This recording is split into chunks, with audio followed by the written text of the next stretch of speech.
live transmission. It is Koikimedia, and it is Sunday, the 23rd day of the month of June. Níbi tí a ti ń sọ̀rọ̀ nípa self-determination, Yoruba nation awareness. Who are we saving Nigeria for? Let us break up. That is the final solution.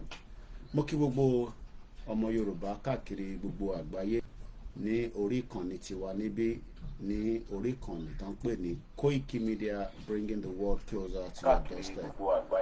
Bí ẹ ti ṣe ń darapọ̀ mọ́ wa ní méjì mẹ́ta, ẹ bá wa kí ara yín kí ẹ dẹ̀ gbọ́wọ́lé share button and invite as many people, because that is the only thing tí ẹ̀yin lè offer wa.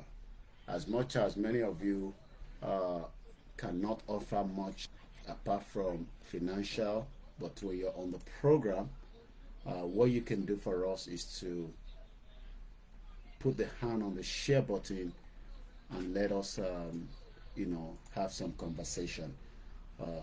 This is the platform that brings about reasons why the Yoruba people should have its own independent country. Not everybody agrees that. Our can believe that Nigeria can still be safe. How true that is, I don't know. But everybody knows that there's a problem wrong in Nigeria, and if nothing is done right now, that problem will continue to exist, and that problem would eventually or might lead to what could end up become a little bit much more problem in the near future. Even the politicians that are trying to save Nigeria knows that there's no amount of how they want to save Nigeria, the whole structure will collapse. So this is where we now bring the education in. This is where we discuss under the leadership of Professor Adebanji Akitoye, under the leadership of Dr. Chief Sunday Adeyemo, and under the leadership of the Otumba Ademola, the Deputy YSDM Coordinator, which stands for Yoruba Self-Determination. Moki ìyá tó bí mi lọ́mọ pé wọ́n kó ìrìn àjò lọ sí Benin Republic, where she visited. I'll be telling you a little bit about that. Just to say thank you so much to our heroes that have been working tirelessly in the last years, because without the actor in the movie, the movie will eventually end.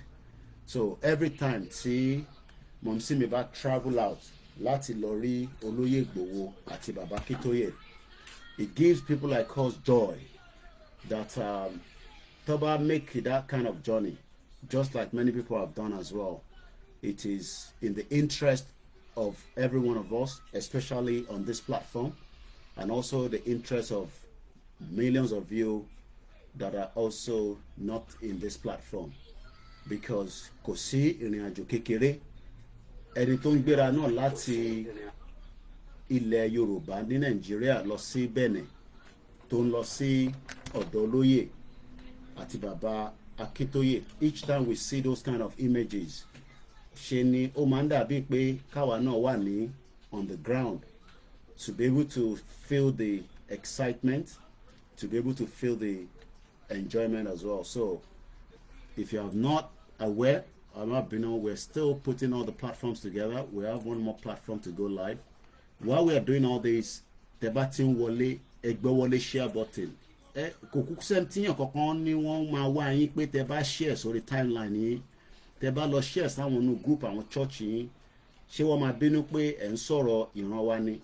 Tẹ́ bá share lọ sí ọ̀dọ̀ àwọn mọ́ṣáláṣí, ẹ bá wa pín ètò yìí, ẹ lọ sínú group yín, kẹ́ pín link yẹn lọ síbẹ̀, so that is the only way we can inform people. Reason tá ṣe fẹ́ kúrò nínú Nigeria kò ń ṣara wa là ń bá sọ̀rọ̀. We need the new people. We need people that are in the APC and the PDP, and those that are hardcore believer of one Nigeria, because kò sí nǹkan tẹ́ fẹ́ ṣe fún àwọn tí wọ́n believe in one Nigeria. They believe in one Nigeria because as far as they're concerned, one Nigeria can still bring hope. Àwa làwa mọ̀ pé one Nigeria ò lè mú hope wá, but àwọn tó agree pé one Nigeria máa mú hope wá, ẹ jẹ́ ká lọ sọ fún wọn pé Koikimedia ti wà live. That is what you can do. Tí ní kẹ́ fún wa lówó, you know, each time we come live first, you know, ẹgbọ́wọlé thumbs up. I do that when I go to people's platform. I tell people, how can we have 300 people watching and then only 30 people have thumbs up? You are not helping us. Our presenter, láti the last 5 hours ni mo ti fẹ́ jáde, but ara mi ń lọ kọ́ikọ́i, mo lie down sí bíbáyìí, but mo mọ̀ pé mo ní responsibility láti jáde láti polongo iṣẹ́ tí a gbé dání, because kò ń ṣe pé àwọn èèyàn sí live. I was on the program with Baba Role 1010. Ọ̀gbẹ́ni Bobby ti ṣe program láàárọ̀ yìí. Èmi náà ti wo program Ṣòwòrẹ́, mo ti wo program Délé Fárótìmí in the full clip. So kò ń ṣe pé àwa náà ń lọ gbọ́n kan táwọn ẹlòmíì náà sọ. But at the end of the day, coming out is a bonus. Tí n bá jáde, kò sí nǹkan tẹ́ fi ṣe fún mi, kò sí. That's why I don't tell you pé àsìkò báyìí la fẹ́ wá ṣe program, because ẹ̀mí yín máa wà níbẹ̀ ni. Koiki ti ṣàdéhùn pé òun ń bọ̀ wá ṣe program. Tẹ́ ẹ̀ bá dẹ̀ rẹ̀ olúwẹ̀, ó ti di májẹ̀mú nìyẹn. But tẹ́ bá ti mọ̀ pé ẹ fi máa rí mi tí bá wà live, especially a platform like this, ẹ má bínú yín tí ẹ wà lórí YouTube Koikimedia. Lágbára Ọlọ́run máa try láti ra iná kan so that tí bá wà live màá lè point ẹ̀ síra mi. But doesn't matter, voice mi ló matter, you know, and we're streaming on multiple platforms. So what I'm trying to say is that àwa náà ń gbìyànjú ni láti lè jáde wá bá yín sọ̀rọ̀. Like I said, I've been a little bit, I don't know, my body was just a little bit tired. Mo ti wẹ̀ tán, aṣọ tí mo wọ̀ láti in the last 5 hours pé ká wá ṣe program. But wọ́n ẹni tó bá lálàáfíà ló máa jáde máa pariwo Yorùbá nation. So for the fact that we are coming out, you know, support now, ẹ pín program, ẹ share, because tó bá jẹ́ pé mo kí ń gbọ́ nínú church service pé wọ́n máa ní kó share program, máa sọ pé ó da àwa nìkan là ní kẹ́ share. And when most of you ẹ máa ń share our program yẹn fún wa, so why is it difficult pé tó bá di ètò tá à ń ṣe níbí báyìí pé kẹ́ pín ètò yẹn ó máa ń difficult? That's what I don't understand. Kò ń ṣe pé Mr. Koiki ẹ kú iṣẹ́, no, ẹ pín ètò yẹn. That is the only thing you can do, you know. Gbogbo ẹni mo kí, I won't be mentioning names to start with, because anytime Baba Akintoye máa wà live pẹ̀lú àwọn ìlànà US. I'm meant to be there because I'm one of the, you know, at least the backbone. I spoke to him this morning, èmi àti Sister Ellen. Baba is very strong. I wanted to ask him, ṣé gbogbo nǹkan ṣáà ń lọ bó ṣe jẹ́ kó lọ? Baba ní gbogbo ẹ̀ ń lọ, but ká sọ̀rọ̀ later láti ẹ̀jẹ̀ wo time tí mo bá bàbá sọ̀rọ̀. Kódà a pè wọ́n, I get through, àwọn ọlọ́pàá wá pè wá. Baba called back at 10:55 and he promised to call us back at 3. He's still been engaged at 89 years old. So kí ló wá ṣàwàtà jẹ́ 40, 50, 30, 20 táwọn máa sọ pé ó rẹwà. Yes, lóòótọ́ kò sí nǹkan tó come easy. Nothing is gonna come easy. Ẹ fẹ́ gba Yorùbá nation kò ní wá ní just akọ̀ máa gbà bẹ́ẹ̀ yẹn. So Sister Ellen wọ́n pè mí ní 9:38 a.m. Ìgbà tèmi àti wọ́n communicate, a gbé bàbá pé ká bá Professor Akintoye sọ̀rọ̀. Eventually bàbá ò connect. Nígbà tó máa di 10:55 bàbá pè wá padà, you know, àwọn ọ̀rọ̀ ta fẹ́ bí bàbá ní ká jẹ́ kó di ọ̀sán pé àwọn busy, and I know that within the next half an hour bàbá tún máa wà lórí Zoom pẹ̀lú àwọn ìlànà US. So káwọn kan wá máa ń sọ ní pé wọ́n ṣe kankan, kò sí kankan tán. It makes people like us, you know, sometimes could go a little bit out of the, you know, kò ṣe pa máa ń kọ̀ wá ká wá bínú. Bàbá àgbàlagbà ní 9:30, bàbá 89 years old, ní aago 9:00 àbọ̀ tẹ́wọ̀n mi ṣì ń sùn níbi tó ti bá club lọ, tó ti ṣe fàájì lọ, àbọ̀rọ̀ mọ̀ yé nísìn. Bàbá pè padà within less than an hour, táwa pè wọ́n ní 9:30. Èmi tẹ́ ní àbàbá lè máa sùn lọ́wọ́. Sister Ellen ní bàbá ti jí o. So that shows that bàbá yẹn náà kò nítorí pé òun sọ̀rọ̀ Yorùbá nation, kò ní pé torí òun jẹ́ leader wa. Yes, kò ń ṣe gbogbo ilẹ̀ máa lè bá sọ̀rọ̀, kò ń ṣe gbogbo ìyẹn ní ẹ ṣe ní àwa media mo dẹ̀ gbọ́ tí bàbá àròlé náà sọ the same thing ó rà pé ní last week tó ń ṣe program wọn kan pé àwọn láǹfààní àti pé bàbá Ìgbòho àná I was with the phone with Ìgbòho throughout yesterday, you know, and he was also you know, visiting my mom in Benin Republic because mom see me travel. I will tell you a little bit about that. So what I'm just trying to say is that it will be very stupid kẹ́ni tó jókòó sí abroad kó máa sọ pé bàbá 89 years old kò ní kankan tó ń ṣe ju pé ìbò ló ń kó wa lọ ṣé ó ti lọ fowó agbowó àwọn ọ̀rọ̀ ọ̀run náà àwọn ọ̀rọ̀ dẹ̀ àwọn ọ̀rọ̀ mùgọ̀ àbọ̀rọ̀ mọ̀ yẹ́yẹ́ nísìn iṣẹ́ tí bàbá gbélé wa lọ́wọ́ ní láti lọ mú fáìlì yẹn wà ní abẹ́lẹ̀kùn mẹ́rin àbọ̀rọ̀ mọ̀ yẹ́yẹ́ nísìn iṣẹ́ tí bàbá yẹn gbélé wa lọ́wọ́ pé ká lọ máa ṣe òun làwa ń tẹ́kọ̀ ẹ̀ níbí báyìí èní la máa parí èyí tá à ń discuss tó bá tún máa dọ̀la lágbára Ọlọ́run lágbára Jésù Kristi lágbára àwọn rúmọlẹ̀ ilẹ̀ Yorùbá àtúbẹ̀rẹ̀ ọ̀nà that topic bàbá yẹn náà là ń pè pé bàbá kí ló tún ṣẹlẹ̀ báyìí you know, yes kò ń ṣe gbogbo nǹkan la máa lè discuss pẹ̀lú ẹni tó bá tàbá ń ṣe live because ẹni tó bá fẹ́ rí bàbá tó fẹ́ gbọ́ nǹkan tó ń sọ ra tíkẹ́ẹ̀tì náà ó lè tí mo sì mi fi ra tíkẹ́ẹ̀tì nísìnyí tó fi lọ sí Benin Republic kò dẹ́ sáwọn nìkan lọ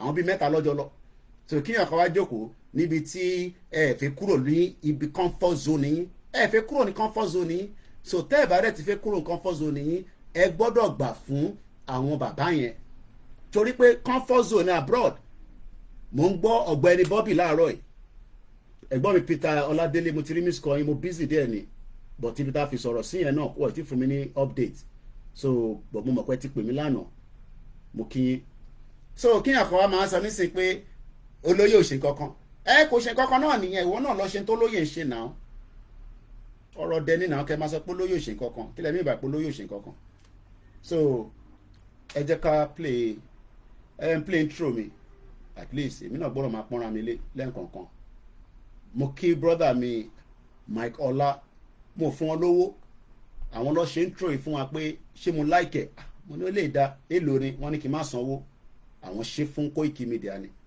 mo dúpẹ́ lọ́wọ́ wọn ọ̀gbẹ́ni Bobby sọ́lá àárọ̀ ìrádà yẹ ó ní àwọn tó ń wọnú igbó ta ní kọ́ ló máa wọnú igbó lọ ìjáyàjáyà ní ẹ wọlé ẹ ṣe wọ́n báyìí ká má fi gbogbo ẹnu sọ̀rọ̀ tàbá ní kọ́ lọ ṣe wọ́n báyìí kọ́ ṣe wọ́n báyìí náà owó náà lọ́ máa lò ìyẹn tó já àwọn tìyàn ti wá gbogbo alárí tó ọlọ́kadà àwọn ọlọ́kadà Fúlàní tó ń ṣe jàbàjàbà ní Èkó ń bẹ̀ yẹn àwa lẹ́ máa lẹ̀ dí mọ́ lè lẹ̀ dí mọ́ àwọn ọlọ́kadà gbogbo yín lẹ ti rí fídíò yẹn àfi kẹ́ máa wá síbí báyìí kẹ́ máa lẹ̀ dí mọ́ àwa Koiki come back home come and lead us from home ọlọ́kadà Fúlàní ó ń gorí èèyàn láàrin Èkó lọ́sàn gangan ààrẹ nìkankan tó jáde ààrẹ nìkankan tó tẹ̀ sọ pé abẹ́yàwó èrè kó tẹ̀ fọ́gò àwa lẹ́ máa wá lẹ̀ dí mọ́ lórí social media àwọn tó ń jí yín lówó àwọn tó ń ṣe jàǹbá fún yín rí kankan ṣe fún wọn mo gbọ́ Sowore tó ṣe pẹ̀lú Ṣéun Akínbálóyè podcast 1 hour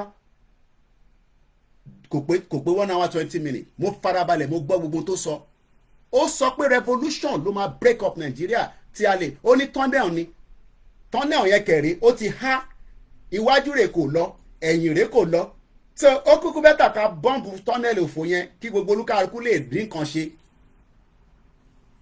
àbúrò wọ̀nyẹn nísìn so ẹ̀yin tẹ́ wà ń lé mo máa ń sọ fún yín pé rally ti lé ó ní more weight ju ta abroad lọ ẹ lọ máa renew ní sọ jù bẹ́ẹ̀ lọ gbogbo in tó máa ṣẹlẹ̀ ó ti ń súnmọ́ bọ̀ àti fún Tinubu lẹ́tà Tinubu gan bá protester lòun náà ẹ lọ wo Kenya ó ń gbóná nísìnyí pé Ruto mo tẹ̀ sọ fún ìyàwó mi Julia Makapila ó pè mí láàárọ̀ ẹ̀ ó ní àwọn máa lọ protest níwájú embassy àwọn níjọ́ Tuesday tí bá ráyè kí n jọ òun nìkan èmi nìkan dẹ̀ lòun lè trust láti make sure pé mo wà níbẹ̀ torí pé àwọn tó jẹ́ ọmọ Kenya náà àwọn kan wà tẹ́ pé wọ́n ṣe wà ní Nàìjíríà lọ nìyẹn àwọn tó máa lọ support government máa ń wà láàrin wọn so bẹ́ẹ̀ mi pé kí n jọ pé àsọdà kí n bá wà níbẹ̀ màá lè monitor èmi akọ̀dà bíi spy ó yẹ yín so at the end of the day in tí mo kàn ń try láti encourage ara ni pé àwa náà tá à ń jáde pẹ̀lú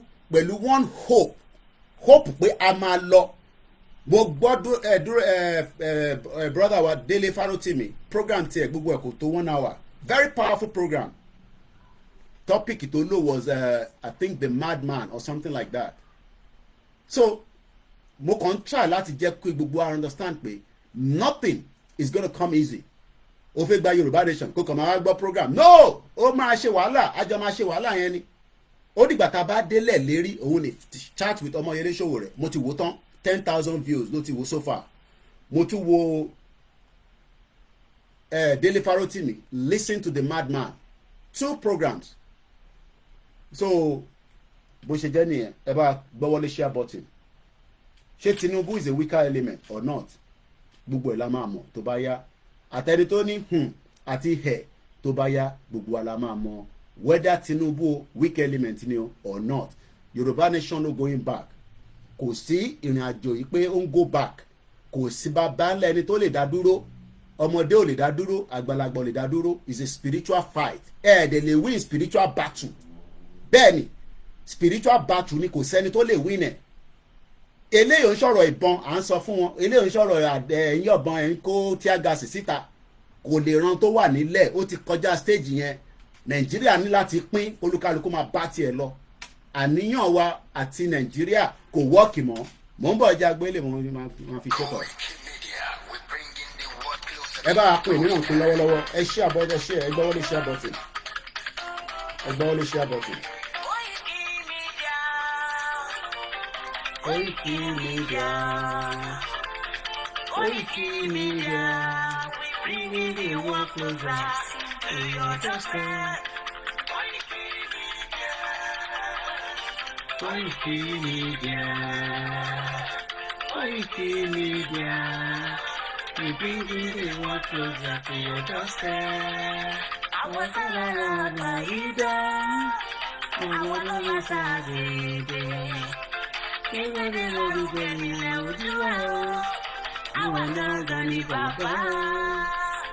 Koikimedia, Koikimedia, Koikimedia, you're bringing the world closer to your doorstep.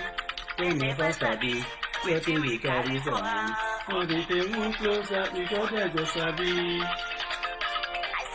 They never know what we carry for body. Ọ̀gbìn ọlọ́dà ẹyẹ ìbẹ̀rún ọlọ́dà àjọ ẹ̀yẹ gbẹ́gbẹ́ lẹ́gbọ̀n bí àjọ ọgbẹ́gbẹ́ lẹ́nu. Àbíṣẹ́ mú ilé bàbá wa. Ẹ bá a pè mí náà ṣíà lọ́wọ́ ni ẹ bá a jẹ́wọ́lé sí àbọ̀tì ẹ bá a pè. Ilé dúdú ẹja òdúdú ẹkùn wá dìbò wá. Ọmọ dúdú wá ṣe kéré. Ẹ̀dùdé bàbá lọ́wọ́ adúláwọ̀.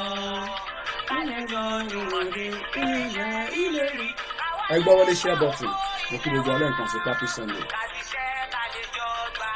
Báwo ni service lónìí? Èmi náà ti lọ sí church service lónìí àdúrà ti gbà. Ọlọ́run fi wá sílẹ̀. Ọ̀nà àti wa nínú ìdì káwọn olórí burúkú òyìnbó kó gbogbo àṣẹ. Koikimedia àwọn ìlànà tó lárugẹ ètò tó gbójú owó tí wọ́n máa ní. Mo ń ṣe lọ sí gbogbo group tó o bá sí lórí WhatsApp group Koikimedia kàn sí wa torí pé nínú ẹ̀ wà á máa rí notification máa rí notification ní gbogbo ìgbà. Mo kí o bá Koikimedia team tó ń ṣiṣẹ́ back to back kò ní bàjẹ́ fún gbogbo wa a kì í ṣe takuntakun. Àpò ojúde ọba ààrẹ ní fún wa lówó là ṣe lọ sí ojúde ọba tó bá pẹ́ fún wa lówó náà wà náà máa lọ. Ọmọ Yorùbá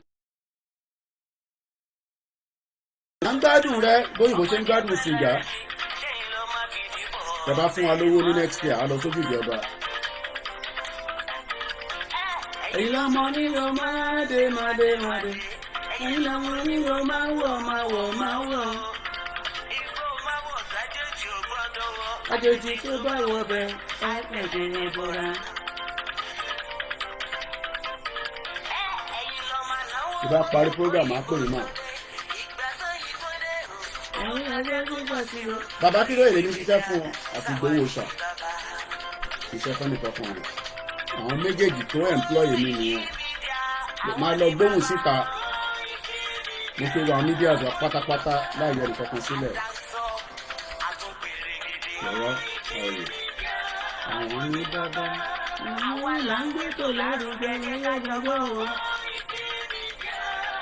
Ẹgbẹ́ wọlé share button. Mo kí gbogbo ẹ̀yin adẹ̀sán wọlé ní méjì mẹ́ta. Mo kí gbogbo ẹ̀yin girama.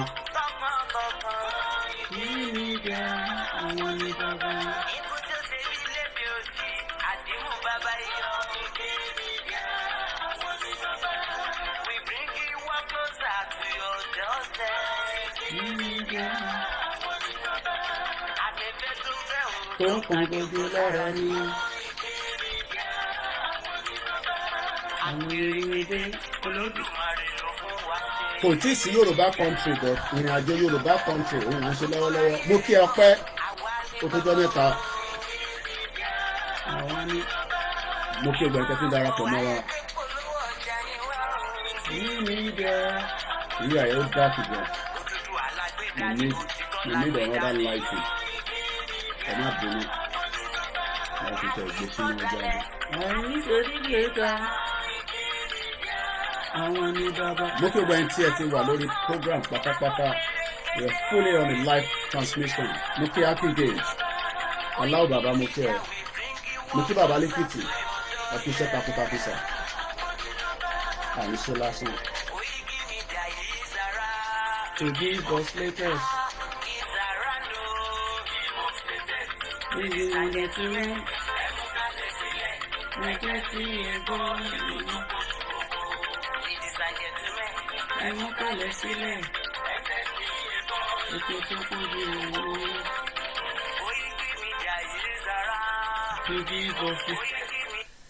And on that note, we will start the program on a very, very slow and steady. Mo appreciate gbogbo yín láàfẹ́ nìkan kan sílẹ̀. Èèyàn kan ọ̀gá ju èèyàn kan lọ lórí platform yìí. Servant ni mo jẹ́ fún yín, èmi ni mo ń ṣiṣẹ́ fún yín. Lecturer lèmi, ẹ̀yin ni student. Any right láti disagree. But ẹni tó bá wá síbí tó bá bú mi, màá bú bàbá ẹ̀, màá bú ìyá ẹ̀. Màá rán ẹ sílé torí ara ń kan Gaza, ara ń kan àwọn Gen Z. Tó bá ní kí n má bú yín, tí bá rí comment ẹ tó kọ̀ rọra wọlé tó rò pé o lè fi comment ẹ wá fi distract wa, màá rán ẹ sílé gidi torí àwọn tó ń rape yín ẹ rí nǹkan kan ṣe fún wọn. Àwọn tó ń rape yín ẹ rí jack shit ṣe fún wọn. Ṣẹ̀fà fi pé bí àtẹ̀bá ó dé bíbà ẹ wá fi ẹnu janwó yín láti fífi máa fi rẹ̀wẹ̀sì sí wa lọ́kàn. Mo kí gbogbo ẹ̀yin grandma pé happy Sunday ẹ̀yin ìyá dáadáa. Orílẹ̀-èdè ilẹ̀ èdè wa kàgbéga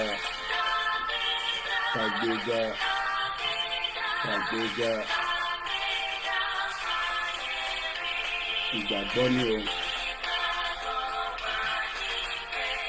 Àti bẹ́rù ká ṣiṣẹ́.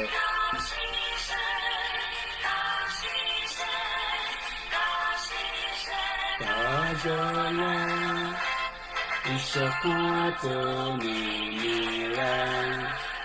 ní kẹjẹ́ ká máa lépa tẹ̀síwájú ọ̀pọ̀ ire àtúntò tó dára. Ọmọ Oòduà dìde bọ́ sí ipò ẹ̀tọ́ rẹ̀. Ìwọ ni ìmọ́lẹ̀ ògo adúláwọ̀.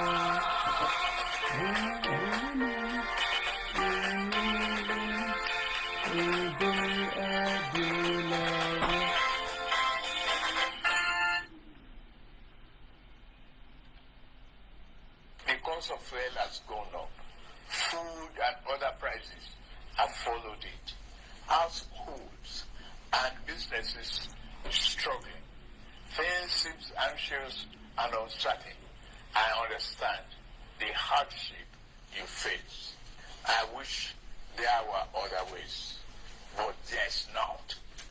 Mo kí President Bola Ahmed Tinubu. President Bola Ahmed Tinubu. Mo kí dáadáa sà. the President of the Federal Republic of Nigeria.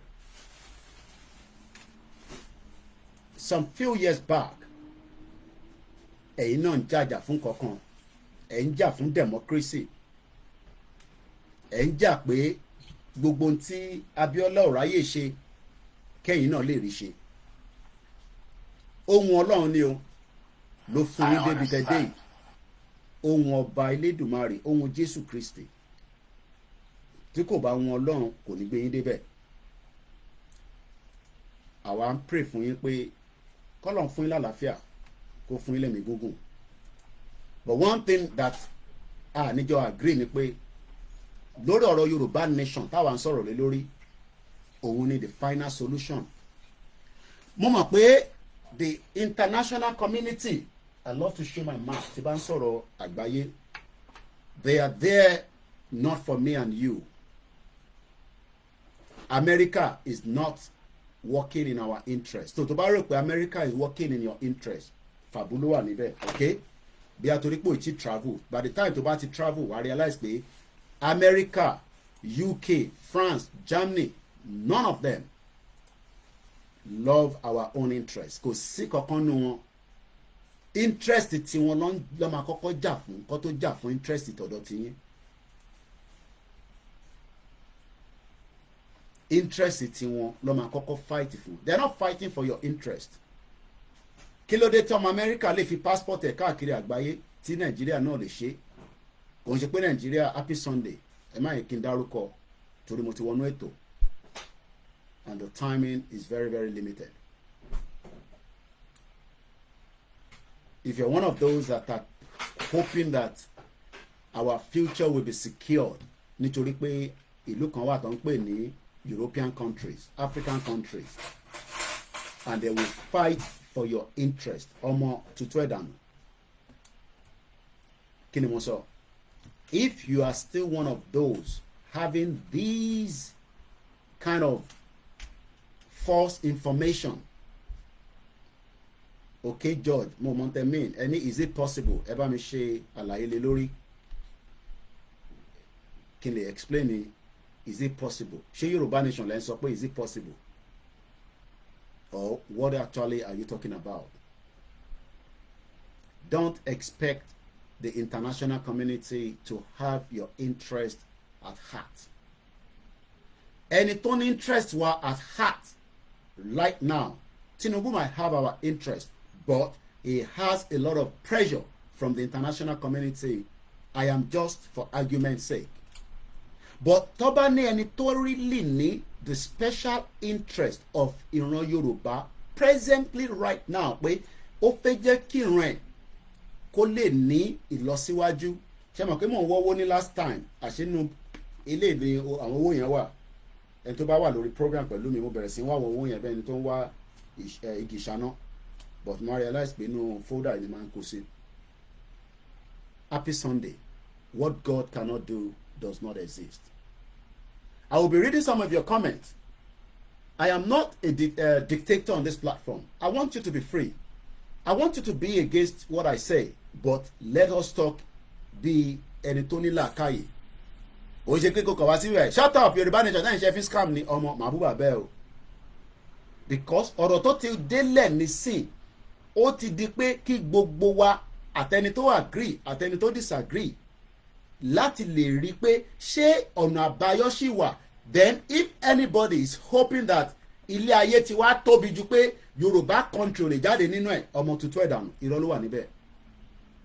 Kódà Yorùbá country ó níṣẹ́ tó fẹ́ ṣe ní àgbáyé, ó níbi tóun náà fẹ́ fi market lé ní ayé, torí pé ibì kan ló ti ń fi market sí kó tó di pé wọ́n dá dúró ní 1914. Because 1914 ni wọ́n dá orúkọ yẹn dúró tí kò jẹ́ kó progress gẹ́gẹ́ bí orúkọ tí kò bá máa wà in existence lẹ́nìí. Because the Yoruba people would have been known as Yoruba country, Yoruba economy, Yoruba population, Yoruba this, Yoruba that. Àwọn òyìnbó Britain, àwọn wá reverse orúkọ yẹn, they remove the name, wọ́n gbé full stop lé lórí, wọ́n wá gbé Nàìjíríà lé lórí. That is the reason why tí ọ̀rọ̀ Yorùbá ó gbọ́dọ̀ jẹ́ òkúnkúndùn lọ́kàn tèmi àti tiẹ̀. Because the word Nigeria, Nigeria, bàbá ńlá wa kọ́ ni ó set it up. A gbọ́ nínú ìtàn pé nígbà tí wọ́n ní Odùduwà dé gẹ́gẹ́ bí a ti ṣe gbọ́ pé wọ́n wá ní Nàìjíríà ni wá, tó bá jẹ́ pé o lè lọ fún mi níbi tó wà mo kí gbogbo ẹ̀yin tẹ́ ń sọ pé a kó ètò ẹ̀ káàbọ̀ sórí ètò ẹ̀ máa kí n dárúkọ ẹ jẹ́ ká máa tẹ̀síwájú. Gbogbo yín náà ni mo rí, àtẹni tó rí wa àtẹni tó rí wa, tó bá di ọjọ́ ọ̀la ìtàn arántí gbogbo wa àtẹ̀yìn náà, torí pé kò ń ṣe, it's not about me.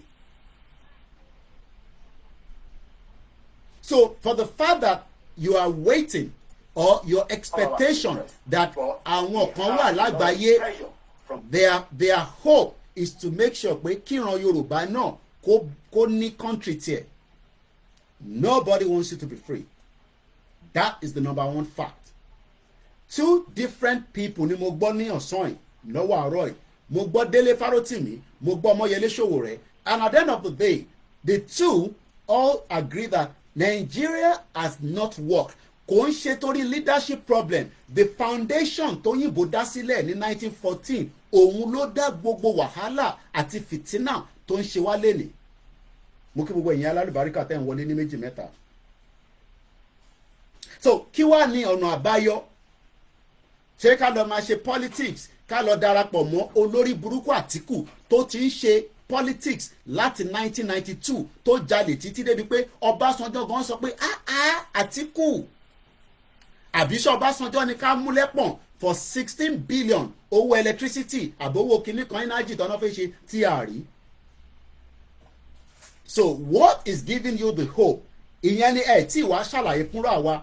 Okay, Tinubu ti wà níbẹ̀. Okay, let's hope that Tinubu will give us the hope. Tó bá fún wa ní hope yẹn, kí ni mò ń jà fún? Tèbí kankan náà ni mo fẹ́. But Tinubu ò lè sọ fún wa pé òun bá ṣe tán, òun á tún dá ìjọba padà lọ sọ́dọ̀ àwọn northerners. That would be a disaster. Koiki ẹ jẹ́ kó restructure Nigeria, but kò nídìí láti pẹ́ gan tó bá máa restructure Nigeria. Ó jẹ́ kẹ́ ti rí indicator. Koiki jẹ́ kó lọ ṣe second term. Ọmọ Ọlọ́run ló lẹ̀mí èèyàn, kọ́lọ́ bá wa fún lẹ́mí gúngùn. Kò sẹ́ni tó mọ̀la. Kódà intelligent tí mò ń gbọ́ ni pé reason tí Tinubu ṣe ń change jet tó ń lò lọ́wọ́lọ́wọ́ nísìnyí pé jet tó fi ń gbé president káàkiri yẹn, president plane, I don't know, I am just oríṣiríṣi làwọn intelligent kankan máa ń wá sórí desk wa. What they are saying is that presidential jet tí Tinubu ń lò yẹn ó léwu fún gan, so it is important for him to change it. O lè sọ pé dey play. 2 aircraft accident ó ti ṣẹlẹ̀ nínú oṣù yìí. Ní rántí mọ́, èmi àrùn ẹlẹ́tí. Iran vice president tó bá tẹ̀ ṣe president wọn gan, ó máa kú lórí helicopter.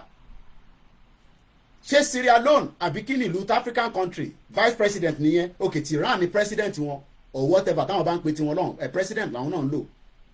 2 most important leaders have been killed. Má rò pé wọ́n kọ̀ kú lásán pẹ́, gbogbo kìíní yẹn ó máa ní ọwọ́ àwọn èèyàn nínú. And that means that Tinubu might not be comfortable. Iran president bẹ́ẹ̀ ni ṣe gan ni Mr. Adesina.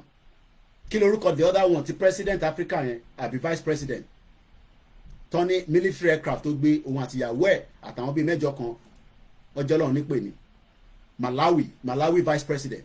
So má rò pé plane tó ń gbé Tinubu náà kò lè lọ há sókè kó lọ páká ṣe gan ni Pastor Mo. So ẹ má jẹ́ káwọn lórí burúkú northern sọ fún yín pé Tinubu lọ ra aircraft. Tó bá jẹ́ pé yẹn ló máa fún ní security títí tó lè fi bá wa pín Nàìjíríà, so be it. Èmi ò ń ṣe spokesman ẹ̀, but mo ti sọ fún pé kó pín military architect Nàìjíríà kó pín sí mẹ́ta. Tá bá ní jet fighter bíi mẹ́ta kó gbé kan sílẹ̀ Yorùbá, bóyá ọ̀nà Ìbàdàn ni kó pàkẹ́ sí, kó tètè build gbogbo ibi tó jẹ́ pé a ṣe park a ṣe gbéra. Because bọ́rọ̀ ṣe ń lọ yìí ẹ má kí n parọ́ fún yín, àwọn Arabs máa support àwọn northerners against the southwest. Lẹ́ni ni, lọ́la ni, lọ́jọ́ iwájú ni, nítorí pé wọ́n bìlífù pé àwọn làwọn láti control Nàìjíríà lábẹ́ olórí burúkú ẹni tó ń pè ní Sultan of Sokoto tí wọ́n rò pé èèyàn ni. máa sọ pé dey play. Ìwọ ọmọ Yorùbá tó yẹ kó máa jókòó pé Tinubu gan ọ̀rọ̀ tó wà nílẹ̀ nísìn ẹni kó divide Nàìjíríà kí a lè jọ kúrò láàrin Nàìjíríà but ó lè dìjà nítorí pé àwọn northerners máa get it backing àwọn Arab countries especially Saudi Arabia. Gbogbo ẹni mo fi sọ. Don't ask me for báwo mo ṣe mọ̀. Saudi Arabia máa defend àwọn north against us. So gbogbo politics tẹ́yìn rò pé wọ́n play politics eléyìí ò ń sọ̀rọ̀ politics mọ́. Politics ni Tinubu ń bá wọn play àmọ́ kó stop ọ̀rọ̀ politics yẹn kó tètè dá yẹn padà síbi tó yẹ kó wà but ó need enough security tó lè protect ilẹ̀ Yorùbá against invaders. Kò ń ṣàrọ̀ Fúlàní wọlé pa wá láǹsọ ní méjì mẹ́ta o. Àwọn machinery gidi máa wọlé tó máa ṣe jàǹbá fún wa ju bá ṣe ń expect lọ tó ju àwọn tẹ̀yìn sì ń rí lọ́wọ́lọ́wọ́ tó ń pààyàn tó ń jẹ́yàn gbé yẹn. Sọ pé dey play. Saudi Arabia yẹn wọ́n pa odindi journalist odindi èèyàn ó wọnú embassy wọn wọ́n pa sínú bẹ̀ wọ́n ṣasí wẹ́wẹ́ àwọn tó dẹ̀ pààyàn dẹ̀ padà lórí private jet. Ọlọ́run ló ní kí Turkey jẹ́ ìlú kan tó jẹ́ gbòógì. Turkey ló ní ẹni tẹ́ ni ó jáde can you imagine kéèyàn wọnú embassy ẹ̀yin tẹ́ wà ń lé gbàgbọ́ yìí o ẹ̀ ń fi ọ̀rọ̀ politics ẹ̀ fi ń sọ̀rọ̀ Yorùbá nation. Ọ̀rọ̀ politics kan ní Yorùbá nation náà ọ̀rọ̀ tó yẹ ká mú lókùnkún ọ̀dàn àtiwọ́ tó support APC tó kúkú support náà wọ́n ò rí lé fún ẹ ò rí mọ́tò gbà ṣèbóhùn la rí tí sísá wa kan tó ń pariwo tí ẹ kó rí bẹ́ẹ̀. I don't have to mention her name. Gbogbo alárí tó ń pariwo wọ́n ti gba kẹ̀kẹ́ márùwá lọ́wọ́ wọn bla blow kò jẹ́ kó rí bẹ́ẹ̀. Yes politician náà wà nílùú yìí but kò wá mí pé inú politics ló ti máa jayé ní tí kò yí ọ̀pọ̀lọpọ̀ yín nìyẹn expect pé inú politics ní ẹ̀kẹ́ ti ṣoríire. No policy ló máa jẹ́ kó ṣoríire nínú ìlú. Government policy tí July 4 àwa ń lọ dìbò nílùú yìí a gbọ́dọ̀ lé Rishi Sunak lọ. Enough is enough. Èmi ni mò ń sọ tèmi o mo mọ tẹ́lẹ̀ omi tó èmi ò ní dìbò conservative lágbára Elédùmarè ní July 4. Èmi ò ní dìbò wọn torí èmi mo mọ tó ti ní wá lára àti àwọn tó jẹ́ pensioner nílùú yìí tí mo sì mi náà jẹ́ yọkan nínú ẹ̀ so àwa máa dìbò against wọn ni lágbára Ọlọ́run ní July 4. But policy tiẹ̀ ó ti affect mi gẹ́gẹ́ bí ọmọ ìlú tó ń gbé níbí báyìí. So ẹ̀yin tẹ́ ń feel pé ọ̀rọ̀ Tinubu tá à ń sọ̀rọ̀ lé lórí kí ni ìdákìdé àbẹ̀ má bínú ẹ̀yin tẹ́ wà lórí ibi báyìí bí a kì í tú wá báyìí kó lè ní bit of exposure ẹ má bínú bí ṣe jókòó yẹn ló jẹ́ kó rí kó wà dark ràn kó better báyìí ẹ má bínú sí mi ẹ mọ̀ pé lémi ni mo ti ń stream kò sí bàbá lọ gba tí bá ní ẹ fún mi lówó tẹ́ ẹ fún mi lówó ṣé landlord máa sọ pé kí n ṣe wà nínú studio yẹn kò ní lólúwẹ̀ lọ so ibi tá a bá rí náà la máa lò ó dà báyìí so oòrùn tó wà lẹ́yìn mi ló ń jẹ́ kó look dark èyí tó kù wá okay for now ẹ gbọ́ mi yé so ọmọ Yorùbá tó rò pé kílẹ̀ lè sọ lẹ́nu ilé ìhàn sọ̀rọ̀ kí ni wọ́n sọ lẹ́nu gbogbo apáta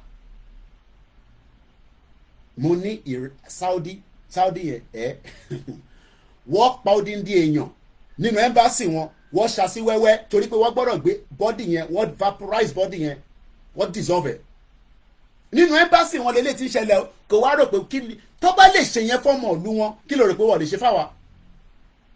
I'm just asking torí argument ẹ̀yin kan máa ní kò lè ṣeé ṣe bẹ́ẹ̀ Ọlọ́run ò ní jẹ́ kó ṣeé ṣe la ṣe ń tètè kígbe ẹ̀ síta nísìn torí ìkígbe wa síta òun ló fún Tinubu ní power tó débi tó dé yẹn lóòótọ́ ó lówó torí òun ló fowó ẹ̀ lọ ra wàhálà tó lọ gbé Buhari wá tí Buhari ṣe wá lọ́ṣẹ́ tèbí Tinubu ló lọ gbé owó ẹ̀ jáde tó fi lọ gbé Buhari lé wa lọ́wọ́ ṣe má sọ pé Tinubu ò mọ̀ nípa bí gọ́ọ̀mẹ̀ntì APC ṣe lọ fún ọdún mẹ́jọ òun ló lọ fowó ààrẹ wá wàhálà torí nítorí náà fẹ́ débẹ̀ ó dẹ̀ ti débẹ̀ nísìn kò nídìí láti pẹ́ ju bó ṣe yẹ lọ kó divide Nàìjíríà if not Nàìjíríà tẹ́ ń rí yẹn Koiki ó tún ti bẹ̀rẹ̀ ó máa lànà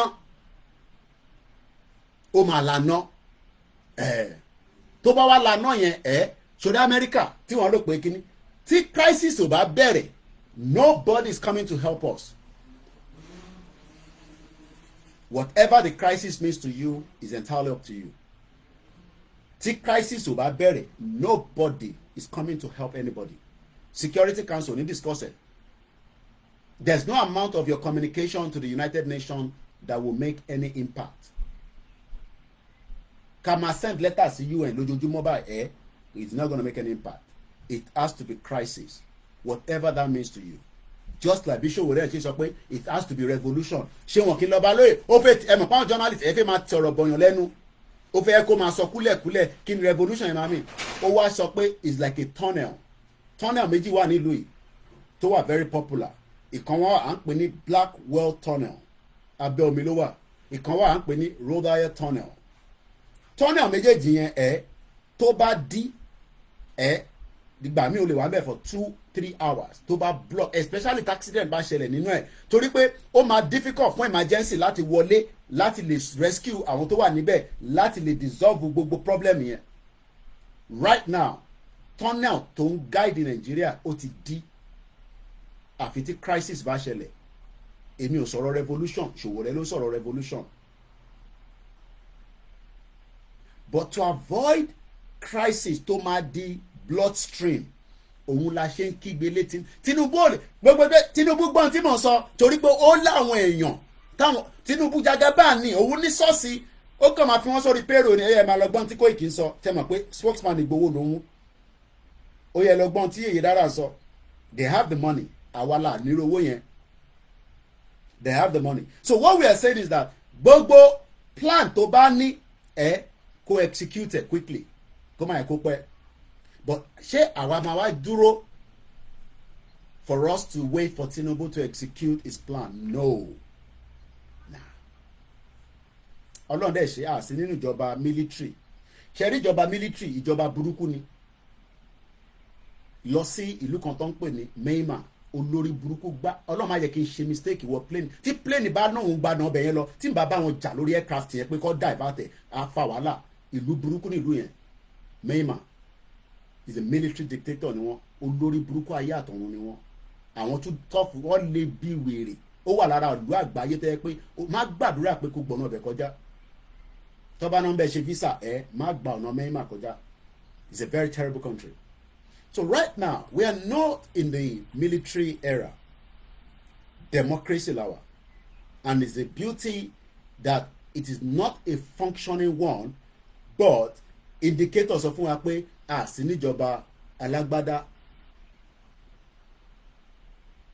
ìjọba military lawa ìjọba alágbádá lawa sí níjọba military. So gbogbo ẹ̀ tẹ́ ẹ máa ń fi pé kí lẹ máa ṣe tẹ́ bá ti jáde ẹ̀yàn ọmọ Yorùbá nation Tinubu máa nà yín pa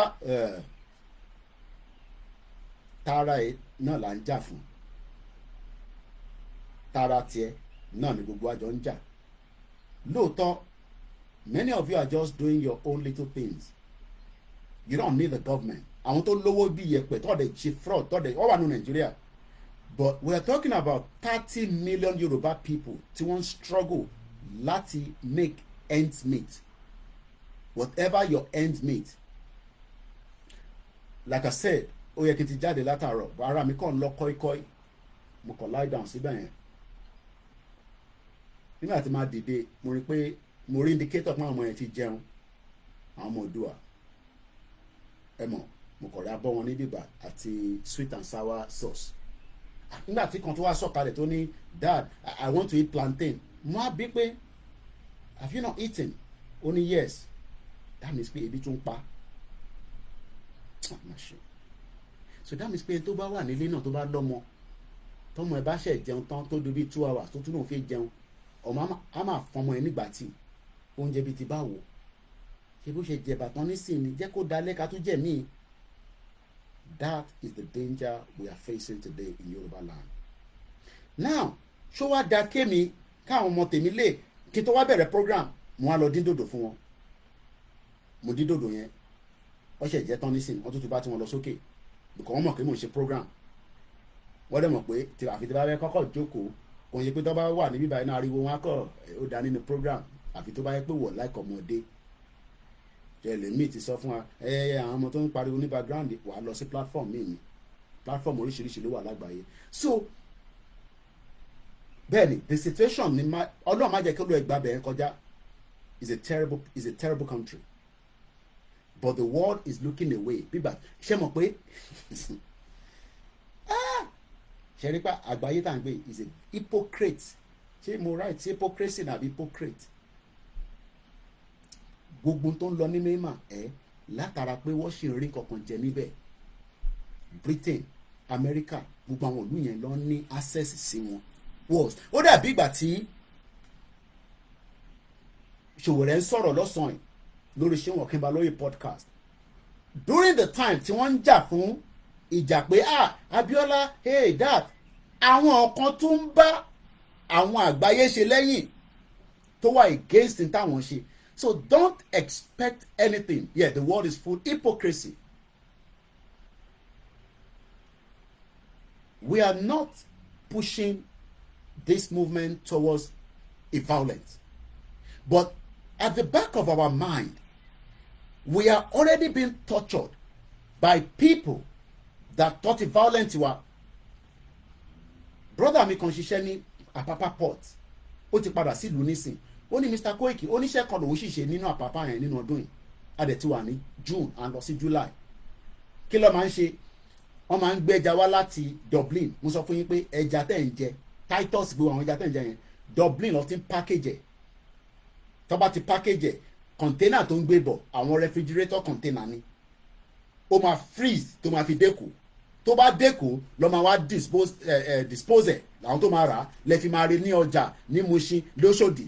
Kàyí imagine pé ẹja Titus tí wọ́n ń jẹ Dublin lọ ti ń gbé wá. Ibi tí mo lọ kọ́ nìyẹn. Ó wá pè mí lánàá ó ní ẹ̀gbọ́n ló máa ń pè mí àwọn ọmọ ṣàlẹ̀ sọ pé àwọn ọmọ òkè Ògùn ẹ̀wọ̀n pé àwọn Yorùbá tí wọ́n máa ń rí ìgbà tó tẹ̀ pé mú tẹ̀ mọ̀ pé òun ni kò sí nọ́mbà tẹ́mi ò lè gbé kò sí I'm not hiding anything and I'm not scared of anybody Ọlọ́run ló lẹ̀mí gbogbo wa ẹ̀gbọ́n ta lélẹ̀ ẹ̀gbọ́n èmi ni mo lè dá voice ẹ̀ mo bá ẹ̀gbọ́n èmi ni mo ní kí ló ṣẹlẹ̀ nọ́mbà ló tún fi ń pè mí ó ní nọ́mbà ayẹ̀ nílé ni ó ní ẹ̀gbọ́n ó ní kan ti le gan nísìnyí mo ní but everybody knows that ó ní ibi wọ́n wà lórí program náà wọ́n ń gbọ́ program náà ó ní nínú ọdún yìí iṣẹ́ kan lòún ṣìṣe lápapá oko tó tún dá nílùú àwọn Fúlàní tún lọ jẹ́ now we are dealing with two elements of evil.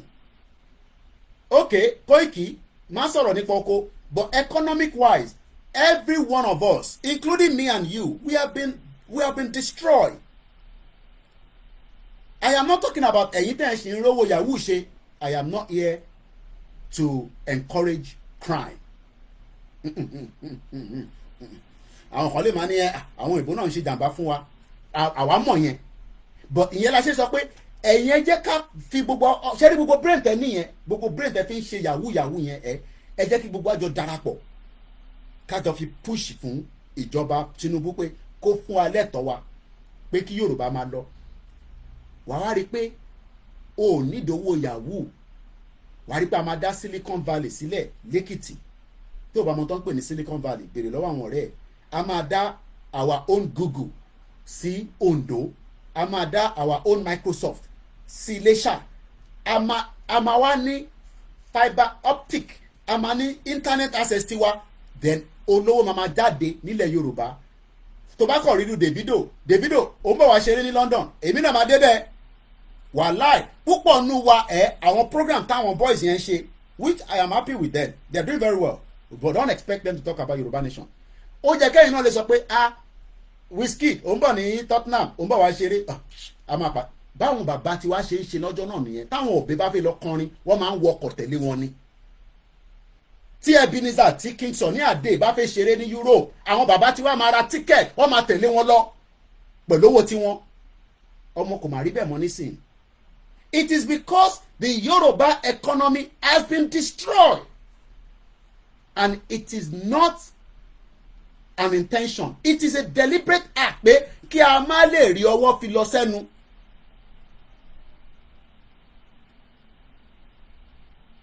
And this is the reason why the future tá à ń sọ̀rọ̀ lé lórí kò ń ẹlòmíà ni no a ti dàgbà tó nà án in tó bá ti mú ẹ tí ìsàlẹ̀ ti ń le tí ara ẹ bí obìnrin tí wọn náà ti ń pro tó ti ń rí òmùsẹ̀ tó ń dìde ó ń ṣọmọ kékeré mọ́. So why are we telling lies? Bí gbà tó yẹ pé àmọ́ òtún sósì àti ìgbà tó yẹ pé a ní làákàyè a dẹ̀ ní làákàyè but à ń fi sentiment sọ̀rọ̀ Yorùbá nation. Koiki jẹ́ ká kọ́kọ́ gba restructure náà wọ́n ò ní fún yín ní restructure olórí burúkú ní northerner kí Tinubu pín kólúkálukú máa lọ. Tó bá wá fẹ́ dìjà tó bá fẹ́ dìjà àkọ́kọ́ jágádà tó wà láàrin wa tábà ti jágádà tó wà láàrin wa dẹ́ńkàdẹ̀ ní private jet àtàwọn àwọn fighter jet tí Tinubu ti kó bí méjì mẹ́ta àti helicopter combat pilot ààrẹ ni tó lè wá but táwọn náà bá ti mọ̀ pé a ti ní nǹkan gun tó wà ní inú tẹ́rítì wa ní Ìbàdàn tó máa jẹ́ bí base àwọn gan máa ṣe fún àwọn Arab country yẹn pé àwọn Yorùbá yóò nígbà o because àwọn Arabs ń sọ fún àwọn northerners pé àwọn máa back wọn tó bá di ogun àwọn máa back north against wa and ìjà tá àtẹ́dẹ̀ lọ́jà ni pé kẹ́ lọ́jà kọ́ defeat yín kò ní bọ́ sí lágbára Ọlọ́run but the tendency pé ìjà yẹn lè lọ too long má rò pé Amẹ́ríkà máa dá sí Amẹ́ríkà ẹlẹ́nu jáwánjáwán ni wọ́n gbogbo ẹni mo fi sọ àwọn ni wọ́n kọ̀bọ̀ fún Israel tó fi ń pa àwọn ọmọ tó ń pa ní Palestinian àwọn kan náà ni wọ́n tún sọ pé àwọn kan náà tún sọ pé àwọn wá kí peace wà kò yé mi ń kó ìbọn bọ́ọ̀bù ńláńláńlá lamẹ́ríkà ń gbé fún Israel tó fi ń bá gbogbo Palestinian tó fi ń bá wọn jà kò ń ṣe Hamas nìkan ló ń bá jà I am here defending humanity ọ̀rọ̀ Hamas kọ́ lélẹ̀ wọ́n ń pa àwọn èèyàn orí ọmọ kékeré ń bẹ́lẹ̀ wá ń sọ pé tó bá rò pé Amẹ́ríkà máa support yín irọ́ ló pa. This is the reason why kí Tinubu ọ̀rọ̀ security kó má fi jáfara bó ti fẹ́ ra plane tó fẹ́ rà nísìn ẹ̀tọ́ ẹ̀ ni because bí tí mo gbọ́ ni pé plane tí Tinubu ń lò lọ́wọ́lọ́wọ́ nísìn mo kí ẹ Clement plane tí Tinubu ń lò lọ́wọ́lọ́wọ́ nísìn plane yẹn ó lè má rí tó bá dé stage kan àmọ́ tó ṣe sí lẹ́yìn ìgbà tó lórí burúkú Buhari ló tán. So he has the right to change that aircraft for his own safety. Ṣé kí Tinubu kú ká wá máa rí Shettima ni? Do you know what that disaster is going to be like? So ṣẹ̀rẹ̀ èèyàn ní tẹ́tẹ́ ń kọ́ bọ ẹ̀ ń wá slot ẹ̀ wá kíní kan ìyẹn lẹ ṣe attack Yorùbá nation ó jù bẹ́ẹ̀ lọ o. Eléyìí ò ń sọ̀rọ̀ TikTok eléyìí ò ń sọ̀rọ̀ Facebook ọ̀rọ̀ ìran wa là ń sọ̀rọ̀ ẹ̀ pé àwọn Arabs máa báàkì northerners against the south àti southeast especially southeast ìyẹn làwọn southeast ṣe ń prepare dáadáa because wọ́n ò fẹ́ afford láti jà tó máa dàbí 67 68 69 70 wọ́n máa jà to the final solution tí Biafra máa fi pull out. Tinubu has every right to release Nnamdi Kanu but àwọn northerners sọ pé àwọn Boko Haram tó ń surrender Tinubu gbọ́dọ̀ gbà wọ́n mọ́ra. Do you understand what that means? Boko Haram tó pààyàn tó jí wa gbé tó gbowó lọ́wọ́ wa about 120,000 Boko Haram wọ́n wá ní àwọn surrender and then the government will accept them. Pressure yẹn wá láti ọ̀dọ̀ àwọn northerners àwọn Sultan of Sokoto àwọn ló ń kó pressure bá Tinubu pé àwọn ti surrender accept them but má release Nnamdi Kanu jẹ́ kó wà níbi tó wà. Mo ń ṣe spokesman wọn mo kàn rán yín létí but the fact remains is that ọ̀rọ̀ Yorùbá nation tá à ń sọ yìí eléyìí ń sọ̀rọ̀ a máa progress nínú restructure no lè progress o it's all lies. Ẹ jẹ́ kí n sáré kátìkù àwọn Dawn tí mo rí lórí Punch newspaper. This was on the 12th of February this year. Ta ló mọ̀ Dawn? How many of you know àwọn tó ń pè ní Dawn? I'll tell you a little bit about them in just about a few minutes. Dawn stand for mo kí gbogbo lílẹ̀ nǹkan sí. Please share the program. Ẹ gbọ́ wọlé program mi ẹ share torí ẹlòmíì kò yé yín rárá. Dawn actually stand for about us who we are. Ẹ jẹ́ kí n kọ́kọ́ fún yín ní background about the Dawn Commission. A ní bàbá kan pè mí láti Brazil. The amount of Yoruba that are doing very well around the world is unimaginable. But the fact is that àwọn èèyàn rò pé Nàìjíríà táwa nú ẹ̀ á fún wa ní progression. No, ṣe ó ń fún wa ní ṣe retrogression la máa pè à ń padà sẹ́yìn à lọ síwájú ẹ lọ bèèrè lọ́wọ́ Fáyọ̀ṣe even though pé olè ní gbogbo wọn náà. About the Dawn Commission. The Dawn Commission is the dedicated technocrat institution for the sustainable development of Southwest region. How are they going to develop when we are still under Nigeria? How? Okay. Our governors were okay, retrogression indeed. Eshegoni, Mr. Shegwano. Rather than us progressing, we are going backwards. Dawn is the development agency for the Western Nigeria. Kò jẹ́ kí Nàìjíríà yẹn wà níbẹ̀. Ẹ imagine tó bá jẹ́ pé Nàìjíríà kò sí láàrin wa mọ́. We have technocrats. Need láti ṣe lọ wá òyìnbó kankan. Yes, a lè engage wọn fún òkè afẹ́ṣe títì. Ṣé kí n sọ pé kọ́ lọ́n foríjì? Well, àyìn tó bá ṣe ló máa lọ báàbí. Wọ́n sì ń post Akérédolú. Ẹ máa wò pa Akérédolú kẹ̀. Òbó ti kú. Àwọn kan sì ń lo handle lórí Instagram àti Facebook. Wọ́n wá post ibìkan tó ń lọ ṣe ní 5 years ago before he died. Títì tó ṣe. His picture was there. Ìyàwó ẹ̀ wà ń bẹ́ẹ̀ Betty yẹn olórí jágbàjàbá yẹn. Nígbà tí mo kí gbogbo yín ẹ má bínú I'm not mentioning name but I'm just speaking comment as we go along. Sikiru bàbá wa ní all what is happening in Yoruba land is strategy of war. They are now taking advantage of food to frustrating the entire Yoruba land. Àwọn èèyàn ti ń bẹ̀ mí gan pé Koiki ò tí gbẹnu lé ọ̀rọ̀ GMO. Even though pé mo kò sọ briefly bí aláàárín ọ̀sẹ̀ yìí kọ́lọ́n kó fún mi ní strength kó fún alálàáfíà a discuss ẹ̀. Bó mo rí pé ọ̀gbẹ́ni Bobby sọ̀rọ̀ lé lórí láàárọ̀ yìí. Ẹlòmíì ò mọ̀ tán pè ní GMO. But I'm coming there. Eshegoni, that is a very valid point by Sikiru Adewale Sulaiman. All what is happening now, gbogbo tó ń ṣẹlẹ̀ nílẹ̀ Yorùbá lẹ́nìí, is a strategy of war. Àwọn èèyàn sì rò pé ìbọn nìkan ló máa fi bá wa jà ní. No. Wọ́n ní kọ́lẹ́rà wà lẹ́kọ̀ọ́. Kí ló ń fa kọ́lẹ́rà? Gbogbo pitó tẹ̀ mú yẹn, gbogbo tiger náà tẹ̀ mú yẹn, àmọ́ pitó ti ń bọ̀. There is a lot of problems in Yoruba land. As of today, wọ́n ti rí solution sí ọ̀rọ̀ ṣé cholera ló ṣẹlẹ̀ ní Nàìjíríà bí? Ṣé mo right? Ní Lagos State. Is it cholera? Is it cholera, right? Ṣẹ́gun ọ̀nà ní strategy of war ní o láti destroy the food supply network of your enemy. Tá bá ti destroy supply oúnjẹ yín tẹ́ ẹ̀ ní strength láti jẹun kí lẹ́mí fi jà? Ẹ jẹ́ ká padà sórí Dawn. Kò ń ṣe pé yes cholera ẹ ṣe gan ni okay Keke Okosun is a globalist neo-concierge àwọn tó gbóyìnbó ní àkàwọ̀ lọ school okay cholera náà ni kí ló fa cholera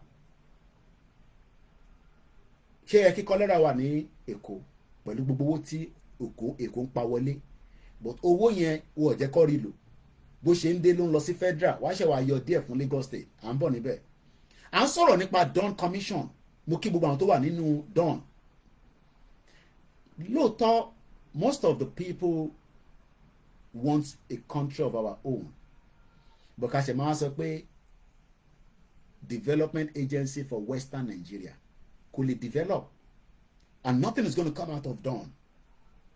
They are making effort but their effort is becoming fruitless because tí Dawn bá gbé plan everything is planned.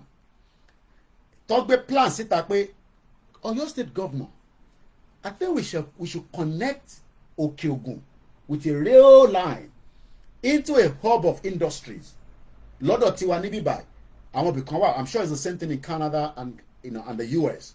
Tó bá ti wá àdúgbò yẹn ọmọ ní ìjọ kan tí bá tún kémi máa ń káàkiri bí o ṣe kí mo níṣẹ́ ẹ̀dẹ̀ support wa àtẹ̀rẹ́ ní fún wa ní náírà lẹ́nijọ́ mẹ́ta kí ló ẹ̀ ń bá wa jà ní ojoojúmọ́ ni mò ń wá account kò sí náírà fún wa pounds fún wa náírà ìbí náírà easy láti send sílé fún wa náírà kárówó lò náà ẹjọ́ fún wa lówó because without money ẹlòmíràn ni Koiki lọ investigate màá kọ́ máa rẹ́rìn ni ká lọ investigate kankan so màá kọ́ gbá àwọn ọmọ dìde nísìnyí lọ investigate and tomorrow the Bamise family are travelling again to the court.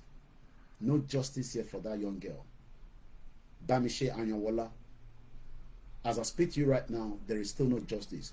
So the sister got in touch with me to remind me that they are heading to the court again tomorrow. So let's pray for the family. There is still a mother. Ìyá tó bí Bamise, wọ́n ti wà in their 70s, ó ṣì wà láyé. Bàbá tó bí ṣì wà láyé. Bamise was the young Yoruba girl, Yoruba girl that was murdered. She was not killed. Otoni killed, Otoni murdered. She was murdered right in the BRT in Lagos State, Sanwo-Olu, Olójúṣẹ́pẹ̀lẹ̀. Tó bá jẹ́ pọ́ mú ẹ lọ pa ni, ní tí rẹ̀ tó pa. Mo ń bèrè ni o. Tó bá jẹ́ pé ọmọ Sanwo-Olu lọ pa sórí BRT, ní mẹ́ni tó pa. Amzat deputy governor tó bá jẹ́ ọmọ tí yín lọ pa ṣé ní tí fún wa ní justice just abẹ ṣe wá justice fún èmi ò wá justice fún the other person ẹ̀yin lẹ wá fún tó èmi mọ̀ pé ní rí justice fún gbogbo wọn but ìyẹn àbọ̀ àbá ni safety domain ní àwọn mọ́là tó ń fi omi gọ́tà tó fi ń ṣe tòmátò yín tẹ máa gbé lọ́lé ẹ̀yin náà máa rínsẹ̀ díẹ̀ but kí la mọ̀ tó fi ń produce ẹ̀ kọ́lọ̀ kó ṣàánú wa ẹ tó bá fẹ́ fún wa ní support especially naira wa account details yẹn lọ́n fi síta yẹn ìbí mo ní tí bá ti ń sọ̀rọ̀ account ẹ máa bá mi fi síta ẹ jẹ́ ká padà sórí Dawn.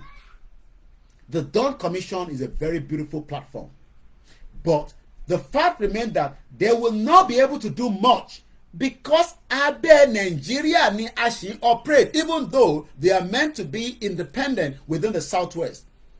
Now tí Dawn bá ní Governor Ṣèyí Mákindé engineer mo ń sọ̀rọ̀ Takérédolú lọ lẹ́ẹ̀kan títí Takérédolú ṣe wọ́n náà mi ti gbé lọ báwo mo ṣe mọ̀ ẹ mọ̀ fáwọn post because sometimes you are talking then something pops up again mo pick up 5 years ago Akeredolu was commissioning this road ní ọ̀kan bá comment sábẹ́ pé which stupid road tó mi ti gbé lọ because wọ́n kò ṣe pé kò sówó láti fi build the proper road tó lè ṣẹ́rí títì tó bá ṣe ó gbọ́dọ̀ lè last I don't know 50 years kàn máa maintain ẹ̀ ni àìmọye ìgbà náà ti scrap títì ni mo tọ́ ti scrape ni mo fi sọ M25 yẹn ó yí gbogbo London ká ni the biggest kí ló máa ń pè tó bá get stuck báyìí tó bá dẹ̀ drive ó máa lọ fún tó bá ní small accident báyìí ó lè wà bẹ̀ for 2 hours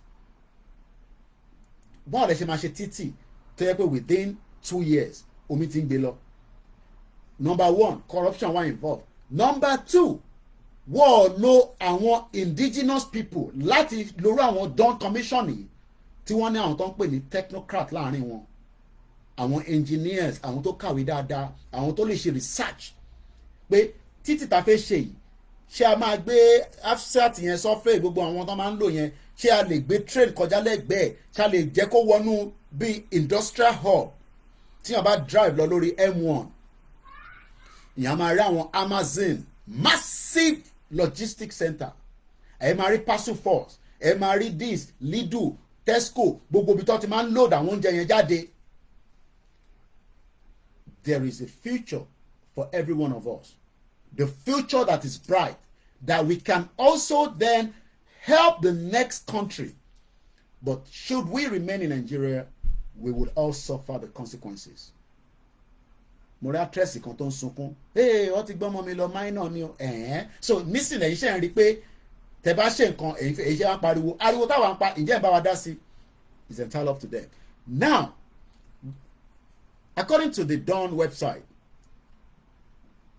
Dawn Commission was set up by the government of the Southwest State of Nigeria as the institutional and program management body to midwife their regional integration agenda.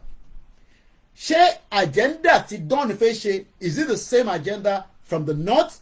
Is it the same agenda even from the east or the middle belt? Because tá bá fẹ́ ṣe agenda tiwa, àwọn náà lè máa sọ pé no, àfẹ́ bẹ́ẹ̀. Because already they are part of us. Wọ́n máa ní according to the Nigerian constitution, you have no right.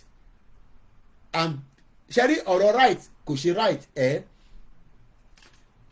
I posted something on my timeline. Mo fẹ́ lọ sórí ẹjẹ sáré lọ síbẹ̀. Today, èmi ò tẹ́ mọ̀ pé ní ó bọ́ sí 8 years ago today. And to follow me lórí X, you would have seen this post already by Rishi Sunak, our Prime Minister in UK. Rishi Sunak, ó jẹ́ kó yé Koiki àti àwọn ọmọ UK pé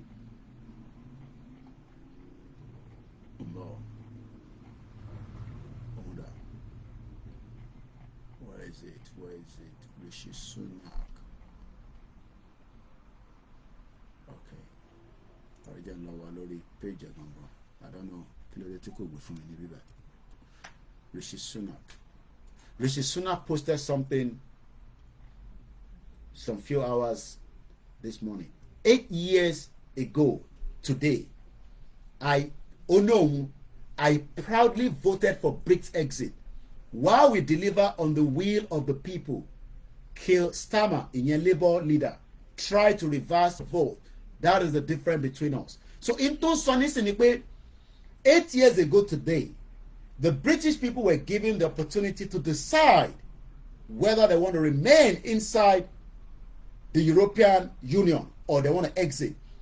Why is it difficult? How I know to say to President Bola Tinubu, we want to decide whether Ama wà nínú Nigeria or not. If we come out at any time, every one of us must come out to endorse and support the rally. Nobody should be given any excuses. Because any man send the work of anybody. Whatever and when that time happens, you should be coming out with your loved ones. And if they were abroad, you should be prepared to come out. It is important that this time around, we need millions of us on the street. Not 10,000, not 500,000. We're going to need millions of us. And if they feel pé bóyá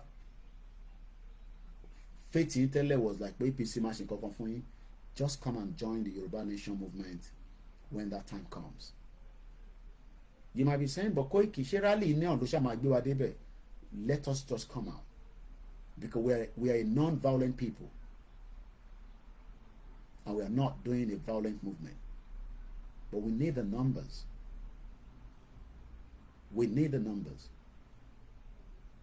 The question of when there's going to be rally is not the issue. But the rally by Majadi, because everybody will know. I am just preparing your mind. But if they call the problem, prepare your mind to come out. There is no excuse for any one of us. But this time around, we need everybody to be out. One of the Birmingham West Midlands Spaghetti Junction Bridge, and the road was first commissioned in 1972 and was being checked in 2021 for general inspection in a very strong structure. And axis in here. Birmingham is another very black community, very massive. One in 1972, the Junction Bridge. They were first commissioned the Spaghetti Junction Bridge. So, Rishi Sunak, you had the privilege 8 years ago to decide your fate as a British citizen, whether to remain in the European Union or not. The decision was taken that you made the choice to vote against remaining in the BRICS exit in the European Union. He will not tell me to remain in Nigeria. But anytime believe in this institution, in the British government, to tell you from their lies that we should save Nigeria. Remain in the European Union, even though they were part of the founding fathers of the European Union. Clear.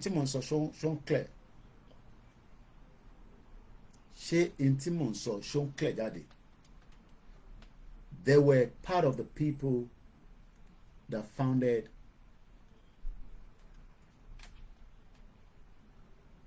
EU. How come they are now, thank you so much, those of you on our Twitter space. Plan B, Muriembe. We're live on the MixLR and we still have 2 hours to go on there. Shout out to every single one of you. Happy Sunday. Yoruba Nation discussion is not a joke. It is not a mucky discussion. It's about the statistics, the numbers, the effect, the impact, the future. What do we really want? And who are we saving Nigeria for? Okay, Koikimedia, how do we do everything that you're talking about? It's a new system that is about to kickstart. Nigba Yoruba Nation, Kalo 1999 Constitution. Do you know that? Do you know that the Constitution is the first foundation of any country? Shout out to many of you that are in the platform. Only share button, you're not sharing the program. Do you understand what I'm saying? That the fact remains is that if Dawn Commission is pushing for an agenda to bring a program, a development agenda, let me use that word, because they are there to bring development agenda for the Western Nigeria. Do you know that that is what Awolowo wanted to do? That was not allowed by the people that disagree with Baba Awolowo. And who disagree with Baba Awolowo? I want the evil people. I want Kenny Mani. I want Tiwari Ogo Awolowo. They are the West. The West, Gongoni. The West are the one that saw the future of the Yoruba people and decided that they would do every goddamn thing to destroy it. And they saw the same future, at least not to be biased, with the Hausas and the Igbos and the other indigenous people known as Nigerians today. But it's like, if you do not arrive in Europe or America, I will not be a successful person in this world. It should not be. There is always an hidden agenda from the day that they came to our territory and saw the beauty. How can they say they are owning or they own a territory and they are far thousands of miles away? First, they created that territory, and Dawn Commission now wants a full development agenda for Yoruba land. According to their Director General, Mr. Sheyi Oyeleye, is a leading diverse team of professionals saddled with mission of ensuring that the development agenda leads to the improvement in the well-being and quality of the lives of the people of the region. Have we seen any development or your well-being? I'm asking, has there been any development?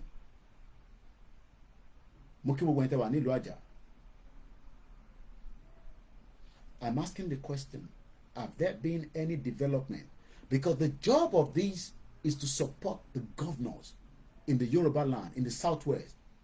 Láti lè gbé development wá bá wa.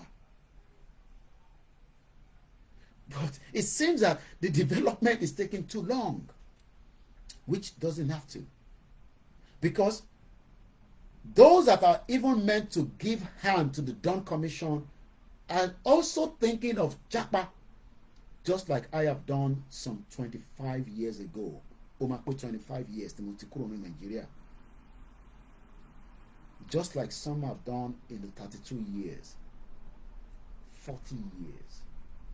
And the new entrance to Shende, and they cannot even determine when they plan to go back. When we should all give hand to our governors in a Yoruba land to develop the space of Yoruba land rather than going to United Arab Emirates and be looking for a job that is not there. rather than going through the desert in the hope that Tibade Cairo, Marisheshi, and you start crying because you realize that there was nothing there. The hatred of the Arabs against us. They want to push themselves as if they are Europeans. But what can say Europeans? Africans, they want. But do you blame them? When their own country works for their citizens, if Nigeria was truly working for us, we have no business to be going to Arab countries to look for jobs. Not even the European or American. You can go there for holiday or business. If they're selling something that our own country is not selling, like my mom said, I want Lossi, I want not Cairo. My mom was traveling to Cairo in the 80s. There's good to trade, there's good to travel, and there's good to explore. But what we have done in the last 20 years is that we have moved out of our territory. We cannot move everybody. That is why we still have about 30 million Yoruba people now languishing in poverty, that we, the diaspora, needs to make sure that at some point, if we want them to succeed, we got to support them. And I mean support financially.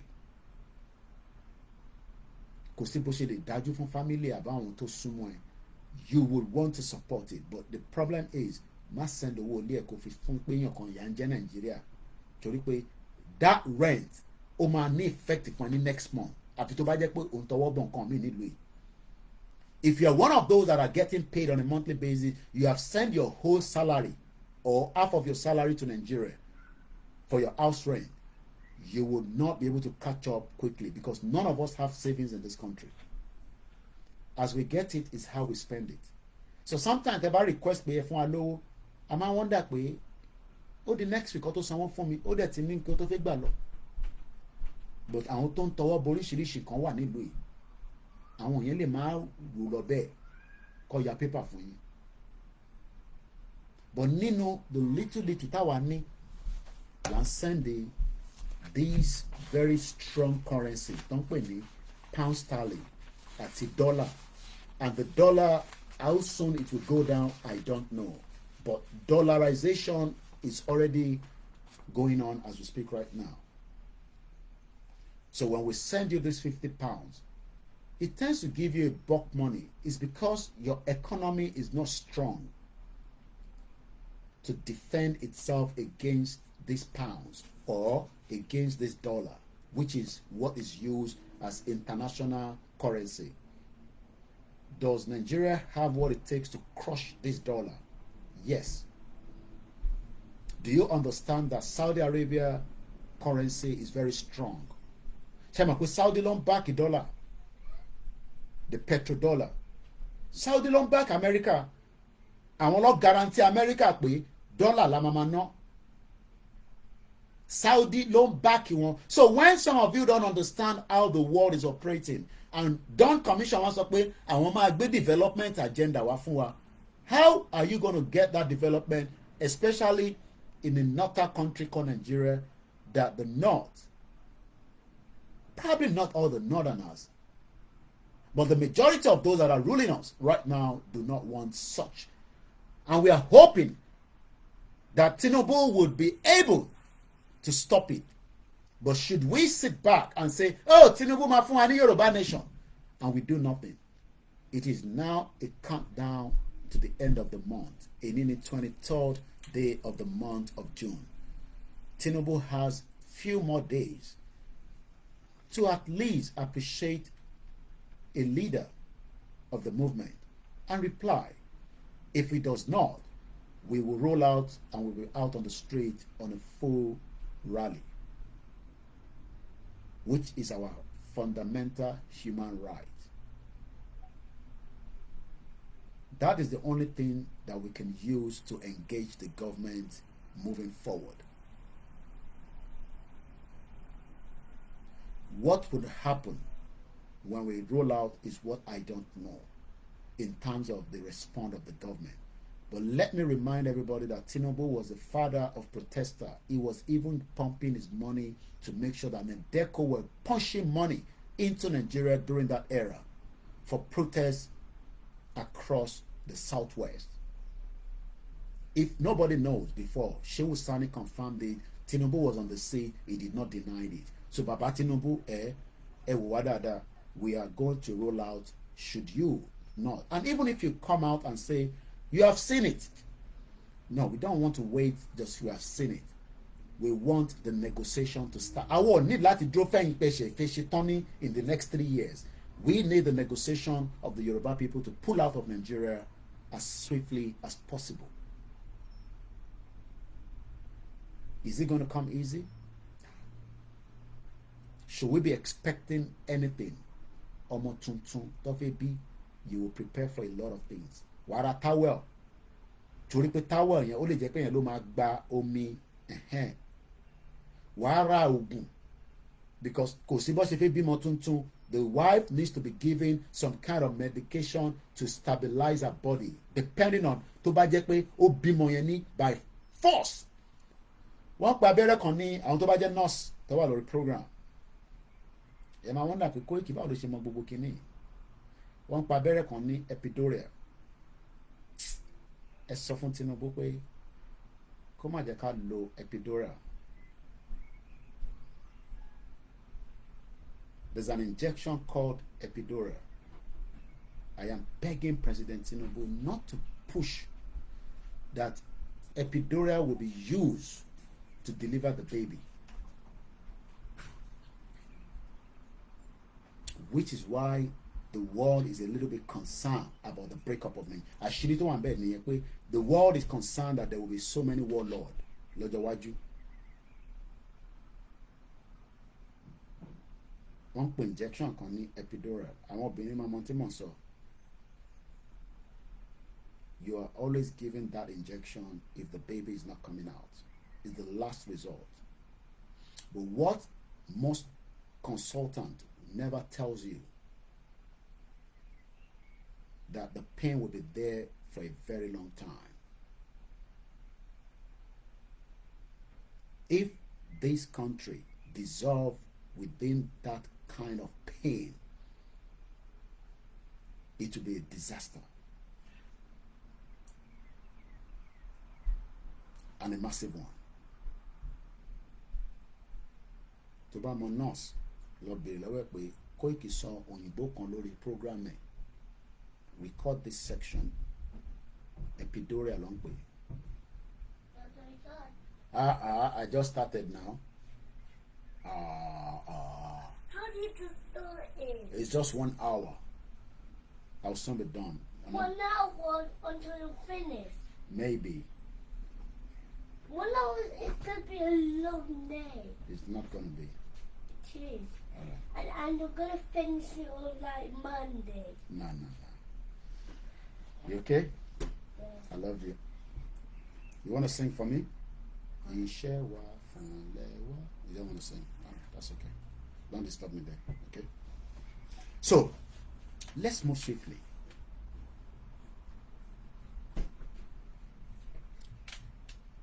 We can see the trajectory of the way Nigeria is going right now.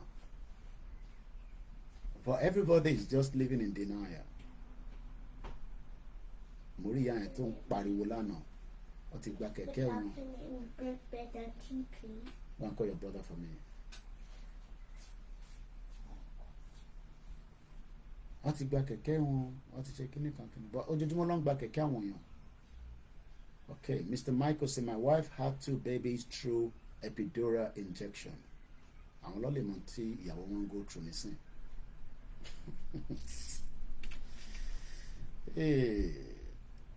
Ẹ jẹ́ ká bímọ yìí dáadáa ní àlàáfíà, ní a way that everybody will enjoy it. Tinubu, the president, Tinubu. I know the West are making a lot of effort to probably tell you, don't listen to Baba Akintoye. Mr. Michael Sakwe, my wife is still nursing the pain.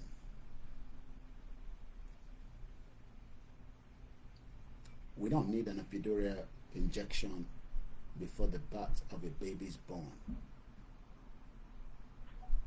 But a consultant will never tell you that it's very easy to get that injection. Within seconds, the baby is going to come out. But there's always a lasting pain for that woman.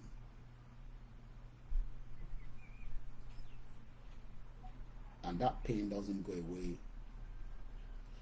I'm reduced, but at some point they will always feel like but again.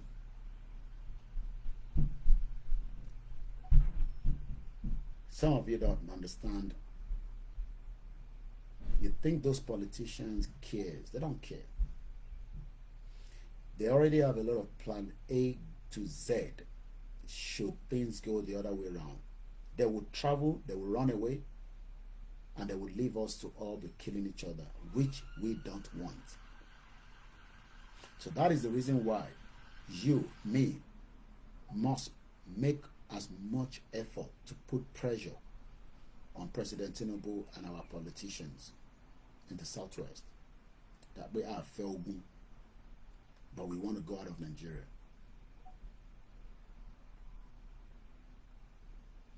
An election is not going to solve the problem.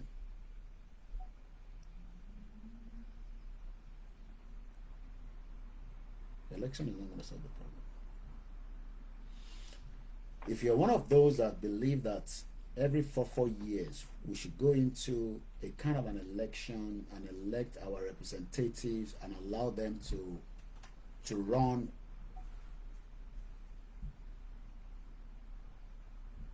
the country,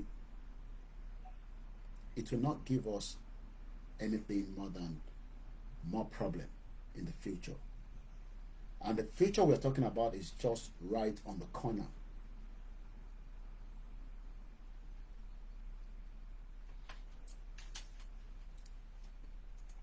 On the 12th of February, this article was produced on a Punch newspaper. Southwest needs new strategy to fight insecurity. Dawn Commission, Director General. You know that I've just talked about a brief of Dawn. But the reason why the strategy to fight insecurity in the Southwest is because we are still remaining in Nigeria. The day that we leave Nigeria, we will find a strategy and strategies, an agenda to protect the Southwest.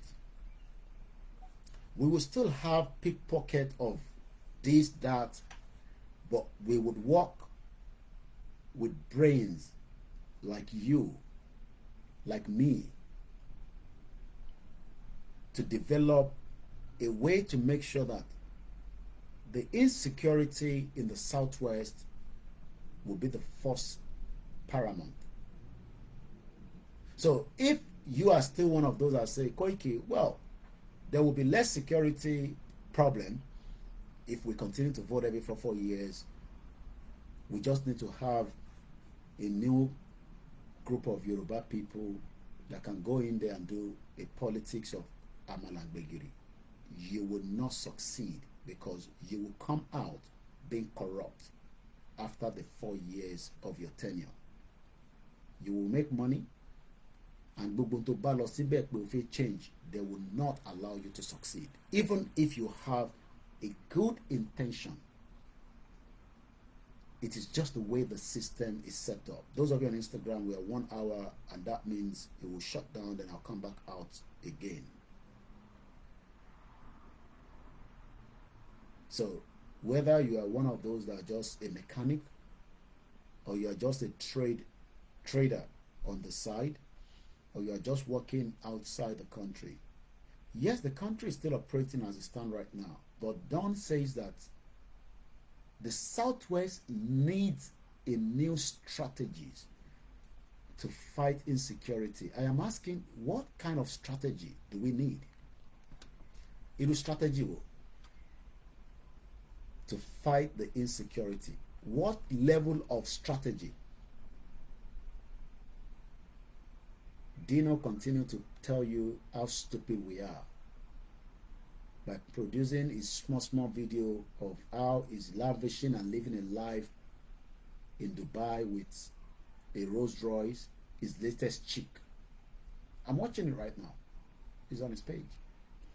The same Rolls Royce that people are using for Kabu Kabu in some countries. The same Rolls Royce that can be used as you for whatever reason. But that is the way the system is.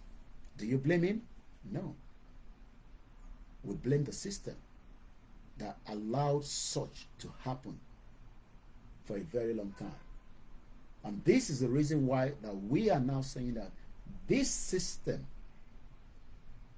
cannot continue like this. It needs to end. Don't allow any political analyst or any commentators in Nigeria, and especially the Europeans, to deceive us again that, oh, there is a future in Africa and that future is Nigeria.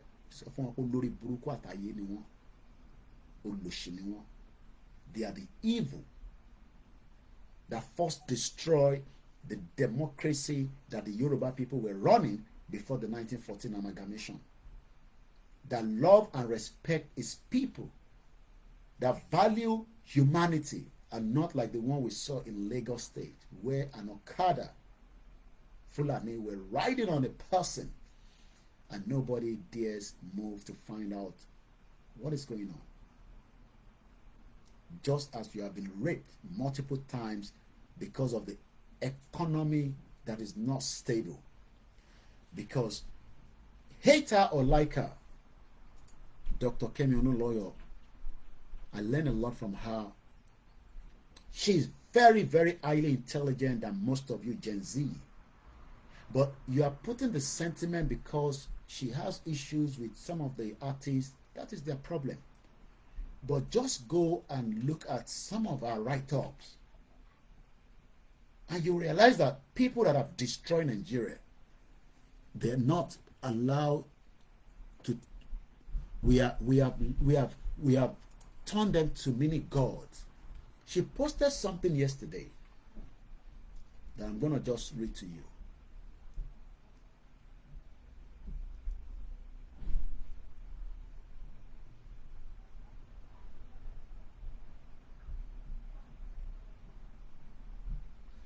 Let me read it to you.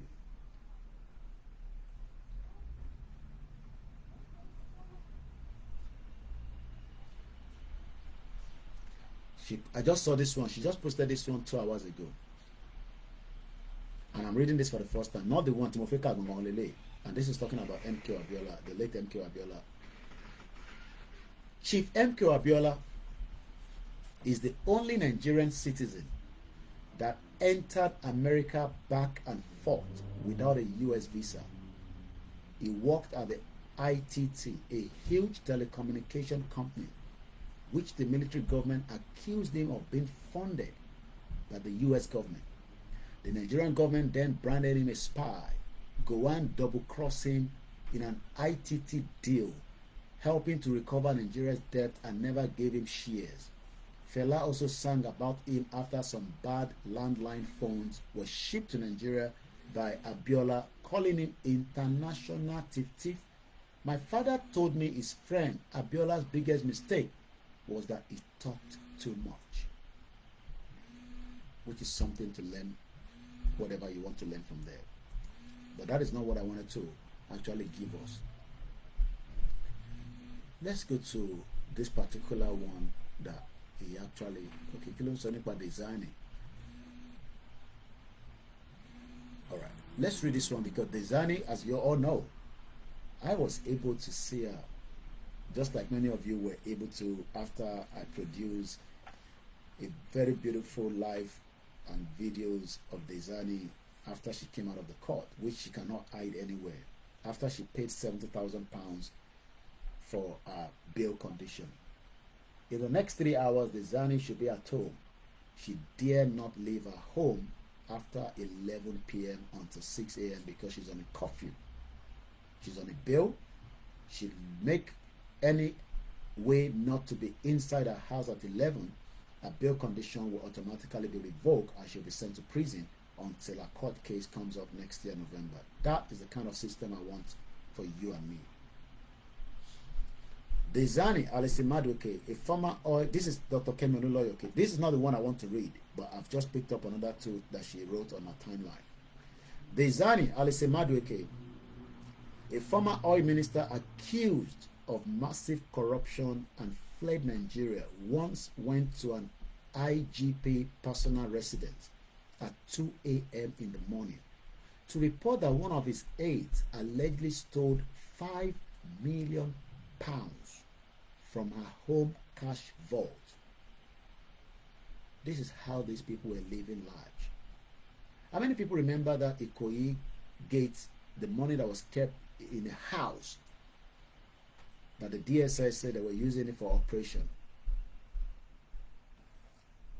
You can see that it is not today that money that has been meant to be used to look after me and you have been taken away. Let this system collapse and let nations be born. But a lot of you refuse to, because you think that your commentators, your analysts, and those that come in and talk about it, especially the evil Europeans from the IMF and the World Bank and the countries that are deceiving us, that Nigeria, the most populous black nation, it is a great nation, that does not give you a full access to even some of their system as of today. So let's continue. So she was crying heavily and distraught. The Inspector General of Police reportedly launched an investigation and the money was never recovered. £5 million was stolen from one particular person's house. She ran out of Nigeria thinking that UK is a safe haven. But the National Crime Agency, and I'm quoting according to them because this is an ongoing court case and I've got to be very careful, have now alleged that Dezani was involved in some crime that she needs to come and answer. She was brought to the London Magistrate Court last year. I witnessed it myself as a journalist here in UK. For the very first time, as the court was on a break, I was looking at her, she was looking at me. And I was thinking to my head, so this is the woman that was that very powerful that I dare not stand that inch to her some years back in Nigeria. Do you know how that feel for me? That so this is the person that many Nigerians have suffered from the crude oil sales and multiple other things, as £5 million was stolen from Dezani's house, according to Dr. Oluwakemi Oluloyo. But you are quick to come here and make the same defendant for these criminals. We see how it goes.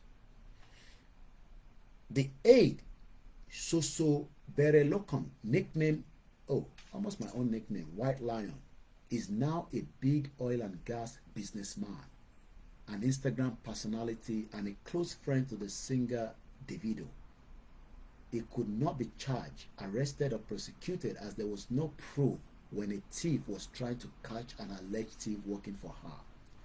The U.S. Department of Justice recovered $53.1 million proceeds of illegal awarded contract involving Dezani and Kola Aluko. Remember that I visited the house Sheyi Tinubu brought in London at St. John's Wood for $12 million through the back end from Kola Aluko.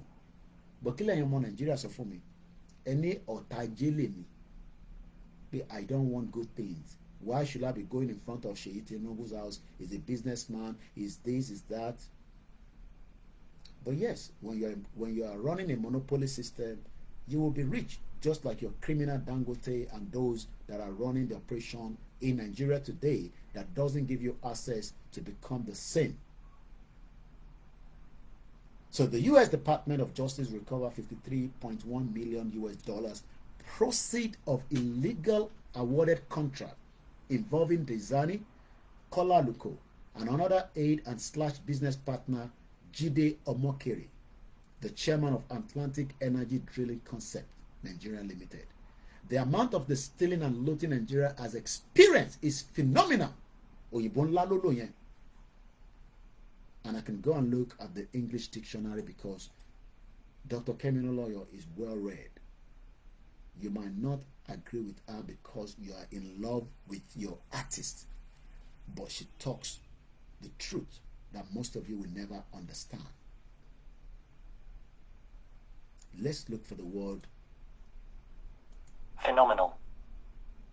Phenomenal. Remarkably or exceptionally, especially exceptionally good.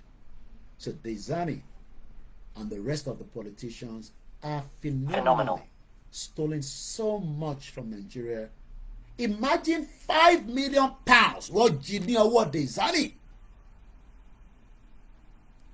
God. And somebody will come here and say, shut up, Koiki. We can still rescue Nigeria. Shemape, I did not see this when I was putting my write-up. Who are we saving this shit Olori Buruku country for? Who are we saving it for? Talan save Nigeria for. That you think that you are so intelligent. Who are you saving Nigeria for? We're here now. Boshe Remito, I'm very, very tired today.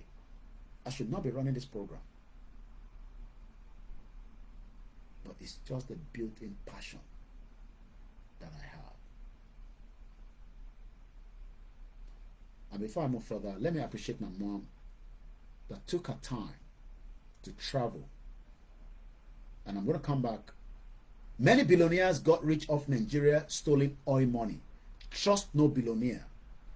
And let me appreciate my mom at least. And if you need to know what is going on, you know, a ticket, Nigeria, Benin, Nigeria.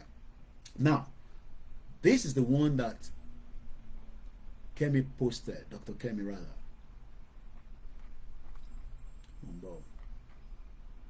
Because she does a lot of posting.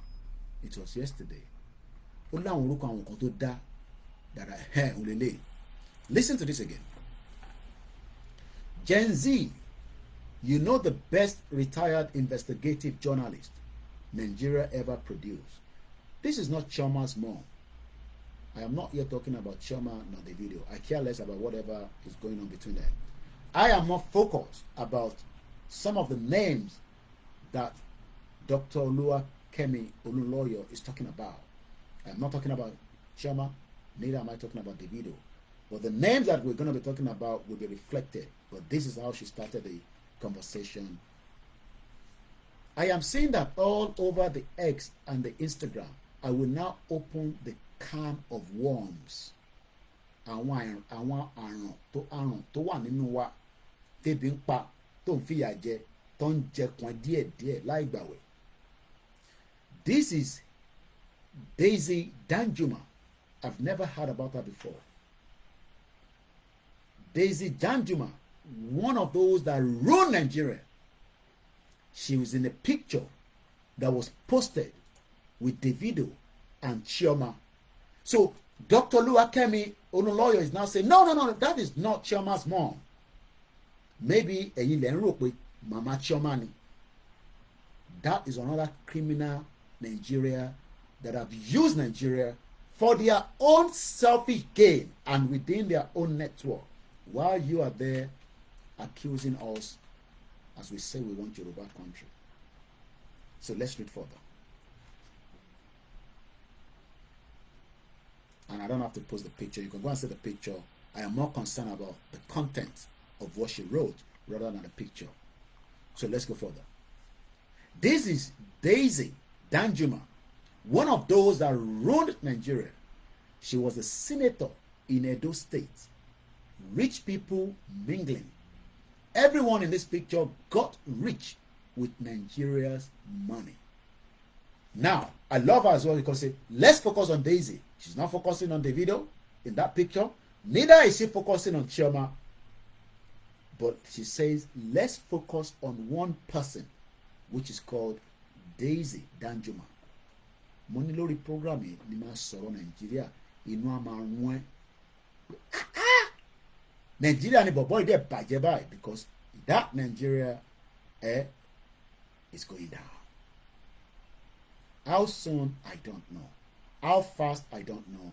But my education plus many other platforms like that would eventually allow you, for your brains to be reset, that your future is blink should we remain Nigerian as against Yoruba people.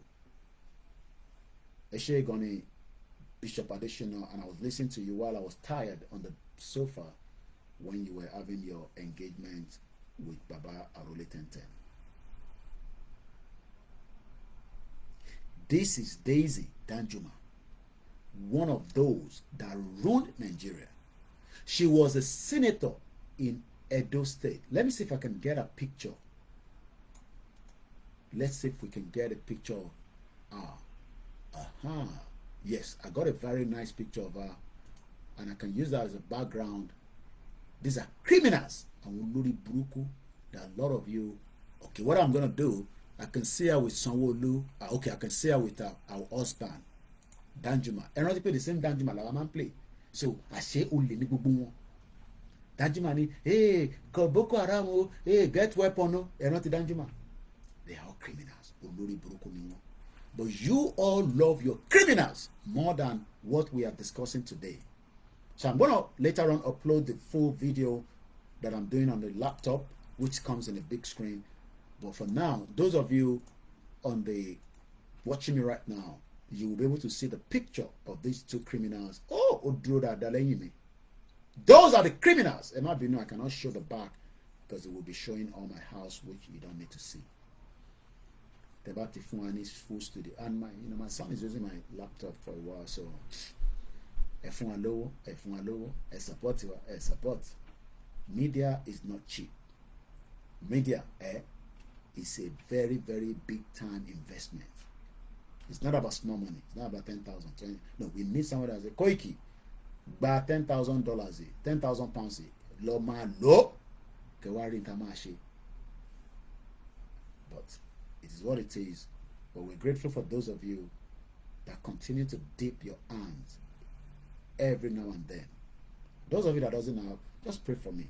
That's all you need to do. Me gbogbo attack tó bá ń fi ránṣẹ́ sínú ilé kó tẹ̀ má dénú ilé kó máa padà lọ bá wọn. Gbogbo tó bá ń gbélé wa lórí àtẹ̀mí àtàwọn ẹlẹgbẹ́ mi tàjọ ń sọ̀rọ̀ Yorùbá nation kó má dọ́dọ̀ wa. That's all you need to do. Àwọn tó bá wá ní ẹ̀tọ́wọ́ bá pò ẹ ràn wá lọ́wọ́. Sister mi Ellen pè mí. Ẹ má bínú pé mo digress there. Wọ́n ní Koiki, as we're preparing for the next phase of the movement, do we have flags? Do we have this money? Well, I was actually just a small number of pieces that I kept somewhere, That's all.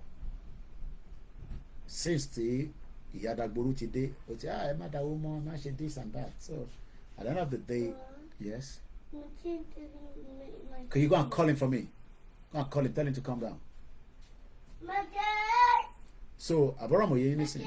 But eventually, whether you give us or not, the little I can do from this side, I am streaming on 1, 2, 3, 4, 5. I got 6 mobile phones, 2 laptops. That's 8 devices. So only my carry gbogbo Nigeria and Timon Shenibiba, but on filter. It don't on Shelon and our media as well on filter.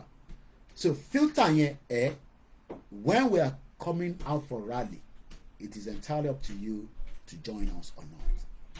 I need that to be anybody. Tí Nigeria bá gbé ẹ pẹ̀lú gbogbo tá tin sọ bọ̀ yìí, jáde. Àbí má jáde. Tó bá wá feel pé nǹkan sọ yẹn ó make sense. Tá bá ti jáde fún rally, ẹ̀yin náà fọwọ́ kún wa. Dàlúrú à ń béèrè ẹ̀tọ́ wa ni. Tinubu gan bàbá àwọn protester ni. So, I've given you the picture.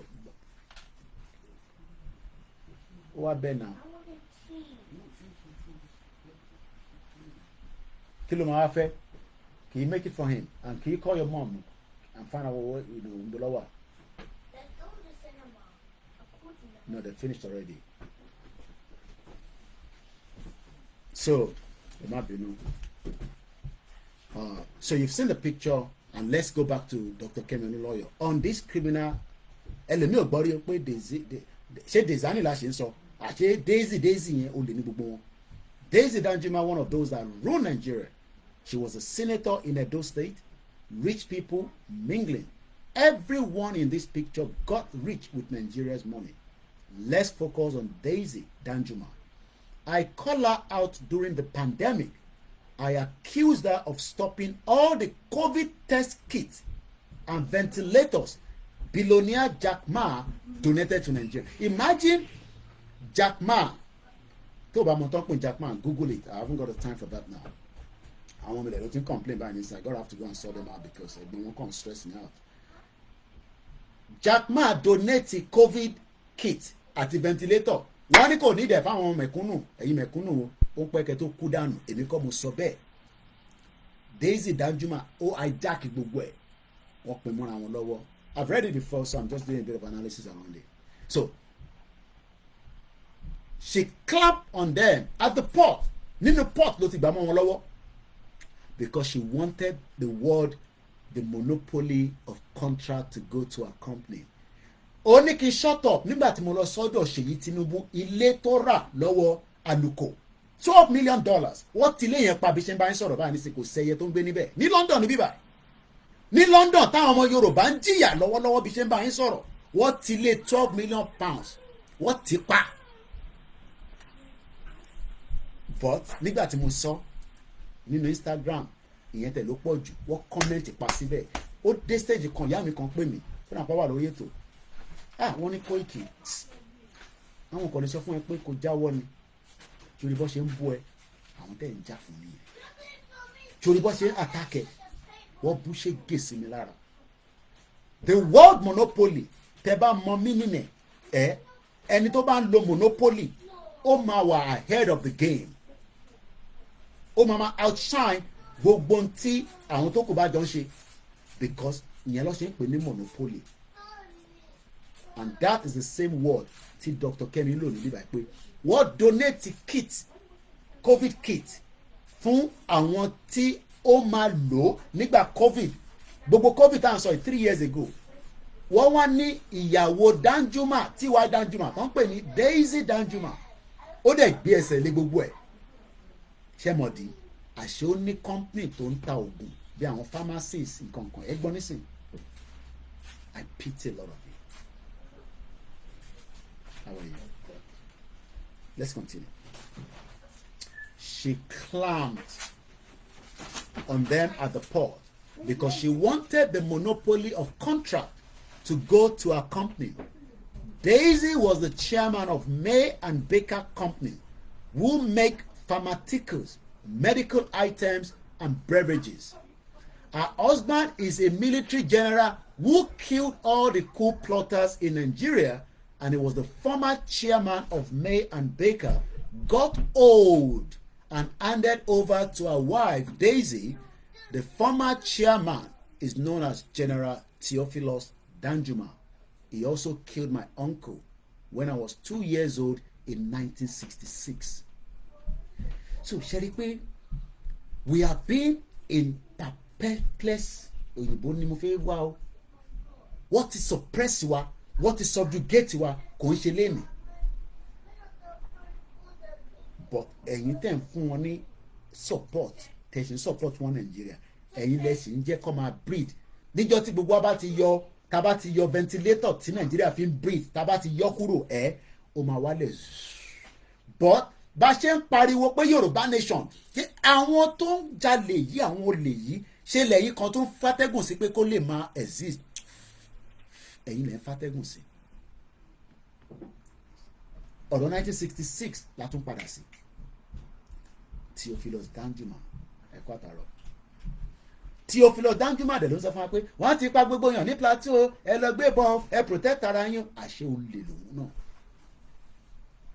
Always once a general is a general they are all criminals but nítorí pé ẹ̀yin kankan ní network sí wọn ṣẹ̀rọ̀ pàwọn náà ni mo mọ̀yàn tó mọ Ọbásanjọ́ èmi ò ní nọ́mbà wọn direct but tí bá fẹ́ bá bàbá sọ̀rọ̀ nísìn tó ń ṣe tẹnu wà láìka láìsímọ́bìlà ìlàzíláhùà ẹ̀gbọ́n ẹ̀ wà ní Nàìjíríà tí bá pè wọ́n nísìn pé mo fẹ́ bá bàbá sọ̀rọ̀ wá connect mi pẹ̀lú wọn lórí call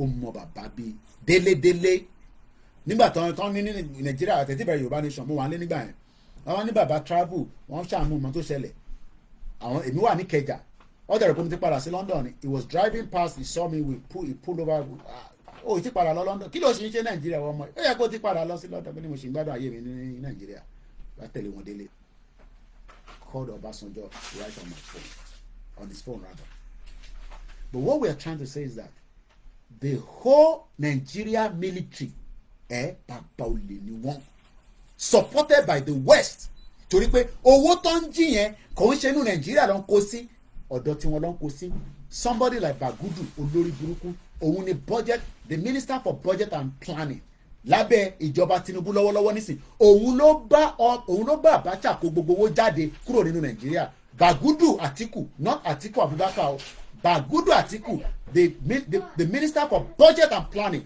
ní present administration so when some of you sit here and come and attack us mo máa wonder pé ṣé ẹ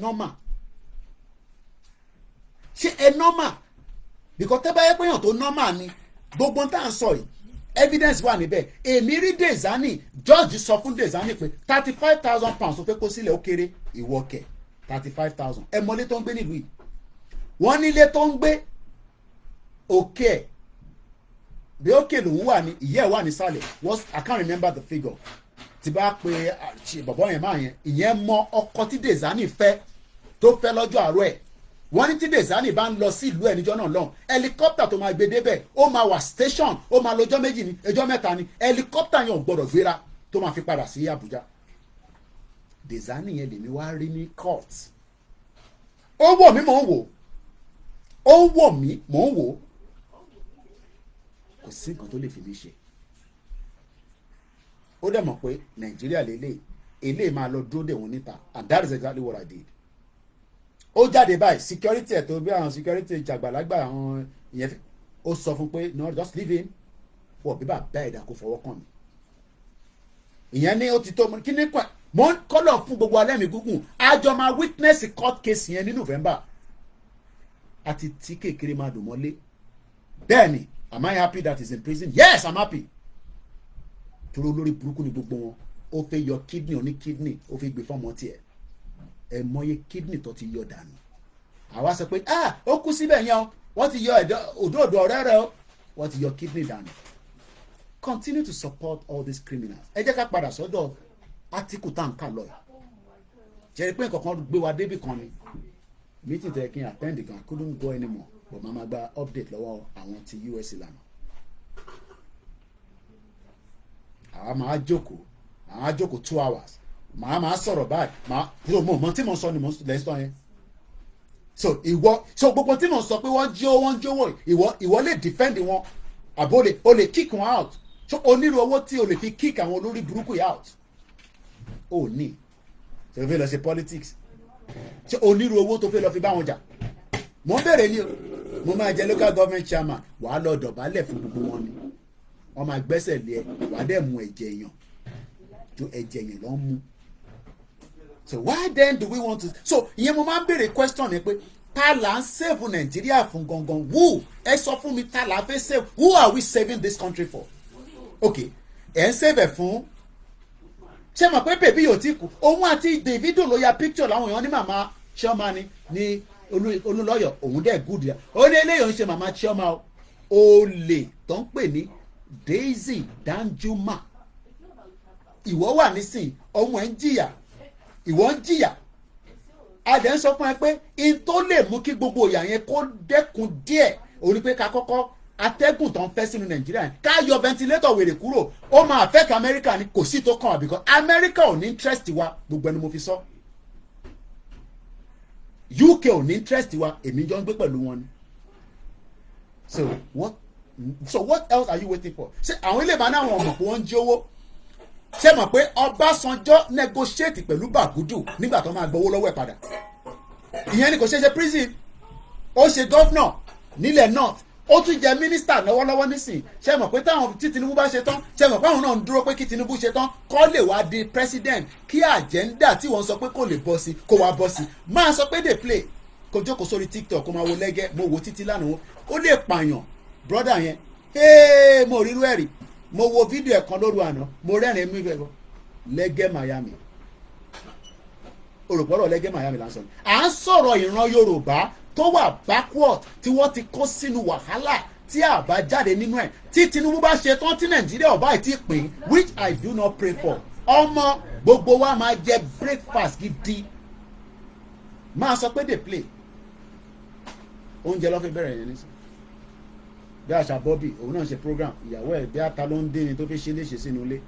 Tí wọn náà bá ti ń dín ata tíyàwó ẹ̀ ń dín ata tó dẹ̀ ń gbádùn nínú ìjọba Tinubu, má complain, má gbádùn.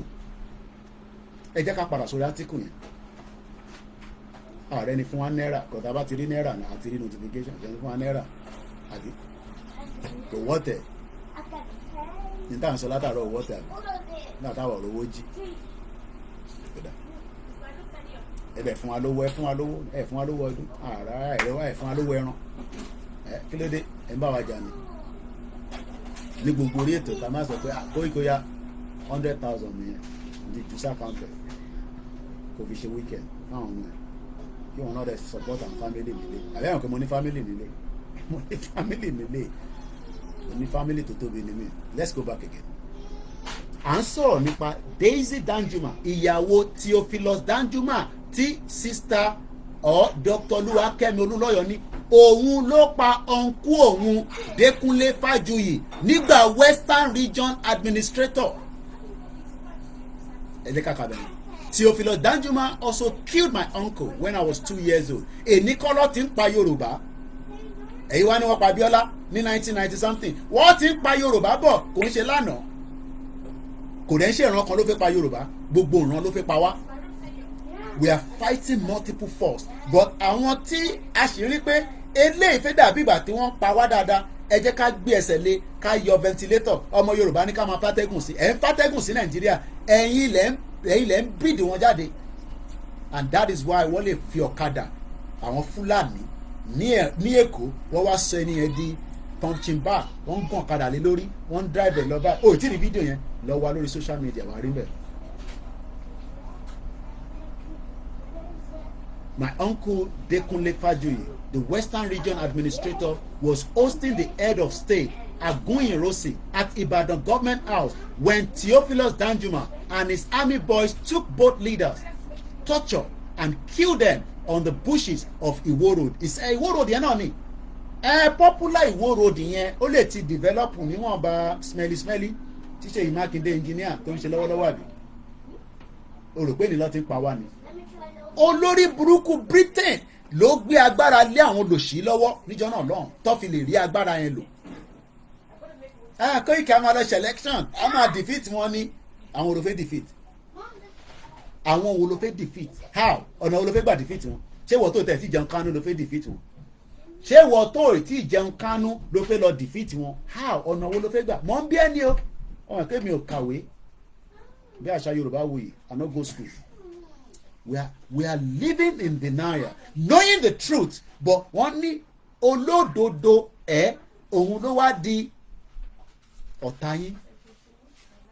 Olóyè wá jáde òun wò pé yes òun báwọn olóṣèlú ṣe tẹ́lẹ̀ ó dẹ̀ náà wọ́n ṣe pẹ̀lú wọn mọ́ ìyàn mí pé wọ́n níjọ́ rẹ̀ àwọn kan ní ṣòṣèlú rí náà nǹkan kọ́kọ́ ni gbogbo àjọ ń ṣe tẹ́lẹ̀ ni. Bàbá Akíntóyè jáde pé ìtàn ń ṣe yìí kò ń ṣe ni lọ́ ti ń ṣe.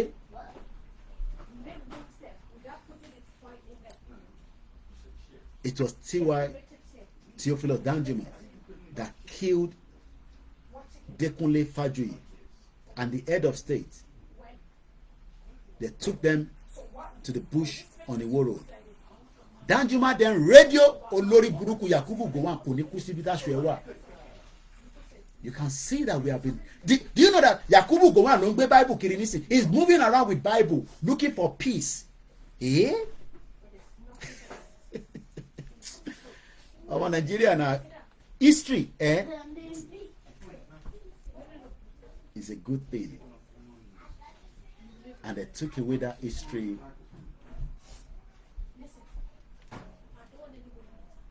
History. That is the reason why they remove history from the school curriculum. Because imagine if we have known all these, we probably would have àti lagimọ́ Nàìjíríà lórí ti pẹ́. Let me read that part again. Theophilus Danjuma also killed my uncle, not my own uncle. And Dr. Oluwakemi Oloyo is the one talking about her uncle that was killed when she was 2 years old. Do you know even though if she's still very young, at least almost a phone, because 2, she probably doesn't know anything that much. But her father, do you know Oloyo families? The father is a very brilliant in mathematics. The former governor, I think during that time as well, whatever.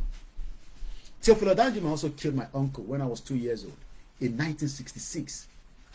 That 1966 is when they were preparing for the war that British invaded the Biafra land. This time around, blood will be for blood because the Biafra on the back. Biafra wants to go home. They don't care whether if Nigeria scatter, you know, concern them. Àti rí ọkàn mo ti rí ìyàn kan tó sọ pé Koiki ó lè má pariwo látẹ̀ nǹkan tá a má rí ìyàn kan ti bá mi I will see the notification látẹ̀ nǹkan tí 2 hours àdẹ̀níkẹ́ fún wa lówó àdẹ̀rí nǹkan fún wa ẹ ṣé gan whoever that is, definitely you're watching the program. I've seen your notification, it has come through here. Ẹ̀yin náà má jẹ́ kó pẹ́. We appreciate every single one of you.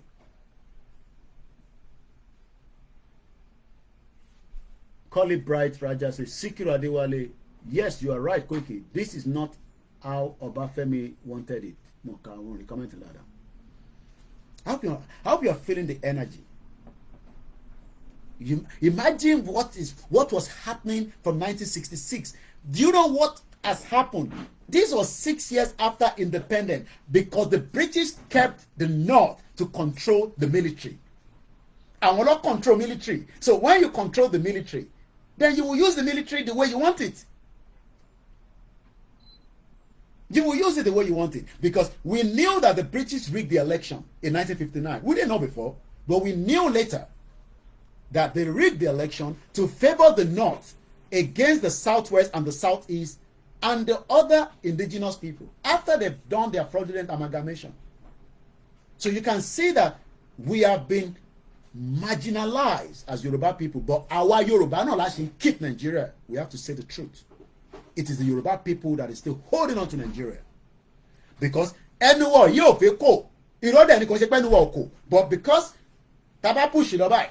Hey, Koiki, no. Let's push like this. No, you are Libra. You are Aniki Boguwaka come together in one uniform and remove the oxygen that is making Nigeria to breathe. Remove it.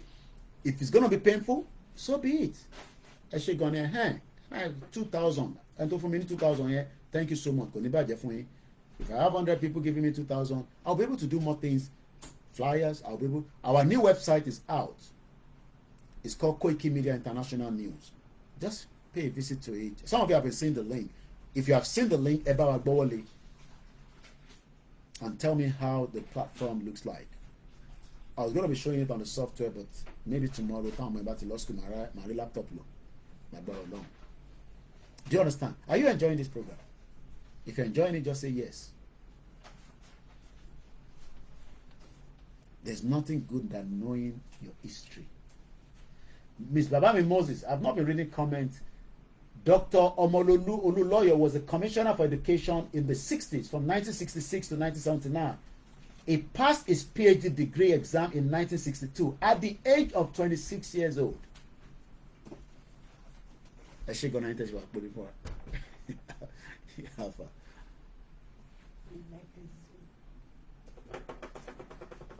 Yeah, I tell you, I won't. You know, you're not doing it.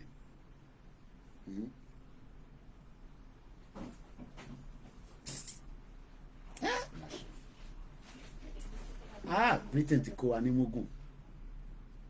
Wallahi, wallahi sima billahi la ilaha huwa. Britain ti gbé wa ní mugun. Ẹ jẹ́ ká kà tán délẹ̀.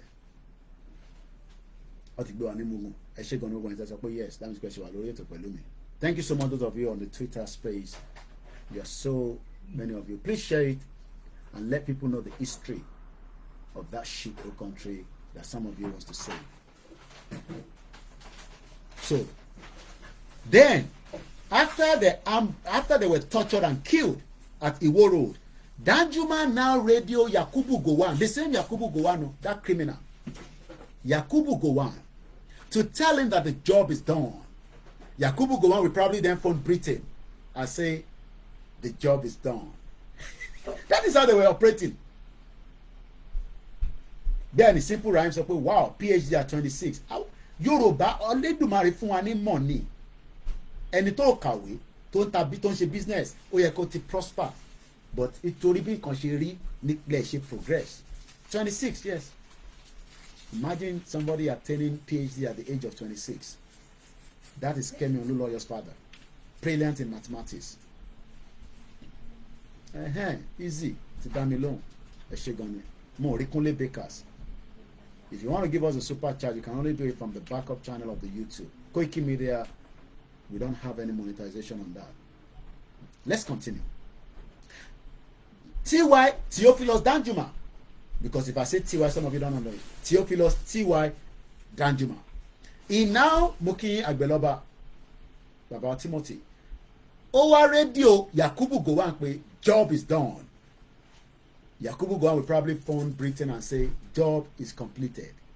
Because that is the way they were operating. Then Gowon then became the head of state. Gowon then pushed the war with the support of the British. Do you understand what I'm saying now? You can see that trying to remain Nigeria is a dead trap. Gowon then became the head of state. Nigeria has always been in a milocom mode from independence. And he said, Dr. Oluwakemi Olunloyo, regardless of how you disagree with her views, she is highly intelligent. Only Nigeria has always been in a milocom mode from independence. T.Y. Danjuma killed Colonel Dimka during the Murtala Muhammad assassination. Like the next day, he was the defense minister of Nigeria from 1999 to 2000. We now went and bring the same criminal, Obasanjo tó wá lọ gbé T.Y. Danjuma wá, ẹni tó ti ṣe jàmbá, because they are all the same cartel. And that is exactly what Sowore was saying in the podcast he had with Seun Okinbaloye. You can see that the whole structure of Nigeria, all of them now are in their old age. Yakubu Gowon kò ní lè jẹran mọ́ nísìn. Bíyà ẹja tó máa jẹ gan wọ́n máa lọ bí pẹ̀lú blender á máa dàbí omi ni, kò ní lè jẹ kò sẹ́yìn mọ́. Babangida kò ní dìde lórí wheelchair yẹn, ẹsẹ̀ yẹn máa paralyze títí tó máa fi jáde láyé ni. Kò sí, ó ti náwó ẹsẹ̀ yẹn ti paralyze, his leg is gone. And there are so many of them like that. So like Olakunle say, Nigeria just keep recycling not just the old structure, the military cabal that have operated in Nigeria are the same set of people that now come out like Buhari, dead or alive, that Obasanjo, no, that Tinubu went and brought back. Just like Obasanjo brought in T.Y. Danjuma. Tinubu fi owó ààrẹ ó lọ fi wá wàhálà lọ gbé Buhari wá. Am I communicating? Sori pé àbára wájà. Ṣẹ́rí pé nígbà tí mo ti bú yín mọ́ nísì, ṣẹ́rí pé ọ̀rọ̀ yẹn ń lọ díẹ̀díẹ̀, but má wàá defend wọn torí màá bú ẹ. Ṣẹ́rí pé the whole structure of Nigeria caricature ṣùgbọ́n ṣàdé bẹ́ẹ̀ tó bá ti ní network. Daisy Danjuma olórí burúkú olè ìyàwó Theophilus Danjuma tó pa Colonel Kunle Fajuyi ní 1966 ọmọ Yorùbá. Ìwà ni wọ́n máa pa wá Koiki, àwọn military pa wá kò ń ṣe lénìí, but we need millions of us to be out when we are out on the street. Káwá wo mélòó lọ́ fi pa this time around, because this time around is not 1966. That is why the Biafra, mo máa ń sọ pé Biafra wọ́n máa tátán délẹ̀ ní nǹkan tó ń bọ̀. But all this does not need anybody killing each other. A kàn ní láti jókòó kí Tinubu sọ fáwọn nọ́ọ̀tì pé bọ́rọ̀ ṣe ń lọ yìí Nàìjíríà ò lè wọ́ọ̀kì mọ́, kólúkálukú máa lọ, because kò mú development wá, ó ń slow gbogbo nǹkan down. So according to Kemi Olunloyo, Dr. Oluwakemi Olunloyo, Nigeria has always been in a milocom mode from independence. Theophilus Danjuma killed Colonel Dimka during the Murtala Muhammad assassination like the next day. He was the defense minister of Nigeria from 1999 to 2003. Do you know that when I was doing that program, Timosho military, Níjọ́ Shake Friday kan ni mo ṣe program yẹn. I did a program back to back. Mo ṣe kan mo tún jáde mo tún wọ uniform àwọn mélòó mi. Tí mo ní pé gbogbo wọn bó ṣe jí owó tó di olówó nínú Nàìjíríà nìyẹn. He was the Nigerian Chief of Army Staff also between Mondo kí ló ṣẹlẹ̀. Moi. He was also the Chief of Army Staff, Theophilus Danjuma, from 1975 to 1979. I was a journalist who exclusively reported to Nigerians that Theophilus Danjuma was detained in a plane arriving in Abuja by the DSS on the orders of Buhari, dead or alive, after he spoke at a graduation where he told the audience on a live TV that the army and the police were responsible for the killing Nigerians and everyone should harm themselves. That video is still very popular, but he is also another one-time criminal. It was my writing tribute. Okay, no. What I specifically reported was the fact that the late COS Abba Kyari, that Olori Buruku Fulani man, saved him from Buhari's hand. It was my writing tribute Abba Kyari, who was a compassionate man. See the drama between these generals. Let's come back to Daisy Danjuma, the wife of the Theophilus Danjuma. Let's go back to Daisy Danjuma. She used her monopoly connection to get those COVID test kits to the rich and the famous and their inner cycles during the COVID, first before the Nigerian masses, who the China billionaire actually sent them to. A former Northern First Lady told me how she went to pick her own share for her state dignitary. Daisy Danjuma, the wife of Theophilus Danjuma, maiden name is Haniri, Hanira. She was the Minister of Health, She was the Minister of Health, Dr. Osage, Haniri's sister, and not the Osage. I think Osage was during Buhari. See connections. Many of you never donate to investigative COVID-19, but I was giving you the best and the most thorough COVID update. That's Kemi Lawyer. Always wanting the news, but never supporting independent journalists. Just like Bawa Nashin Soludo Jimo. Because this analysis, you will not get it anywhere from your mainstream media in Nigeria, because if they do, they are likely to be taken out. Now, let's come, because this program will not be more than Ekateti Ende Gonisi, because I'm not that feeling that strong. So let me just go straight a little bit on the Southwest needs new strategy, just a little bit out of it. Then probably in 12 minutes I will end the program, because more strong for long. In this interview, the Director General of the Development Agenda for Western Region Commission, Sheye Oyeleye, tells Adeola Adegbite the causes of the current insecurity in the Southwest. What are the new things the Dawn Commission wants to bring to the table this year? Well, as you quite know, at Dawn, we work assiduously for the development of the Southwest region. All we do is Southwest development, nothing else. In 2019, 5 years ago, we conceptualized the ideal of the Western Nigeria, a security network that we now call Amotekun. And by the grace of God, in the last 5 years, no one has come round to say something else. The fear some people expressed then was that the governors will misuse it, or it will be an army for the Yoruba. It was not materialized because we conceptualized that idea, handed it over to our governors, who graciously implement it properly. Apart from Lagos State, Olori Buruku Sanwo-Olu, bomb bastard, will implement Amotekun. They left Amotekun not to operate in Lagos State. And we have seen the result of kidnapping and killing in Lagos State. There is a lot of beauty in his mechanism that ensure that it will not be ambushed by anyone. So we did all that, and today we are proud to see Amotekun growing.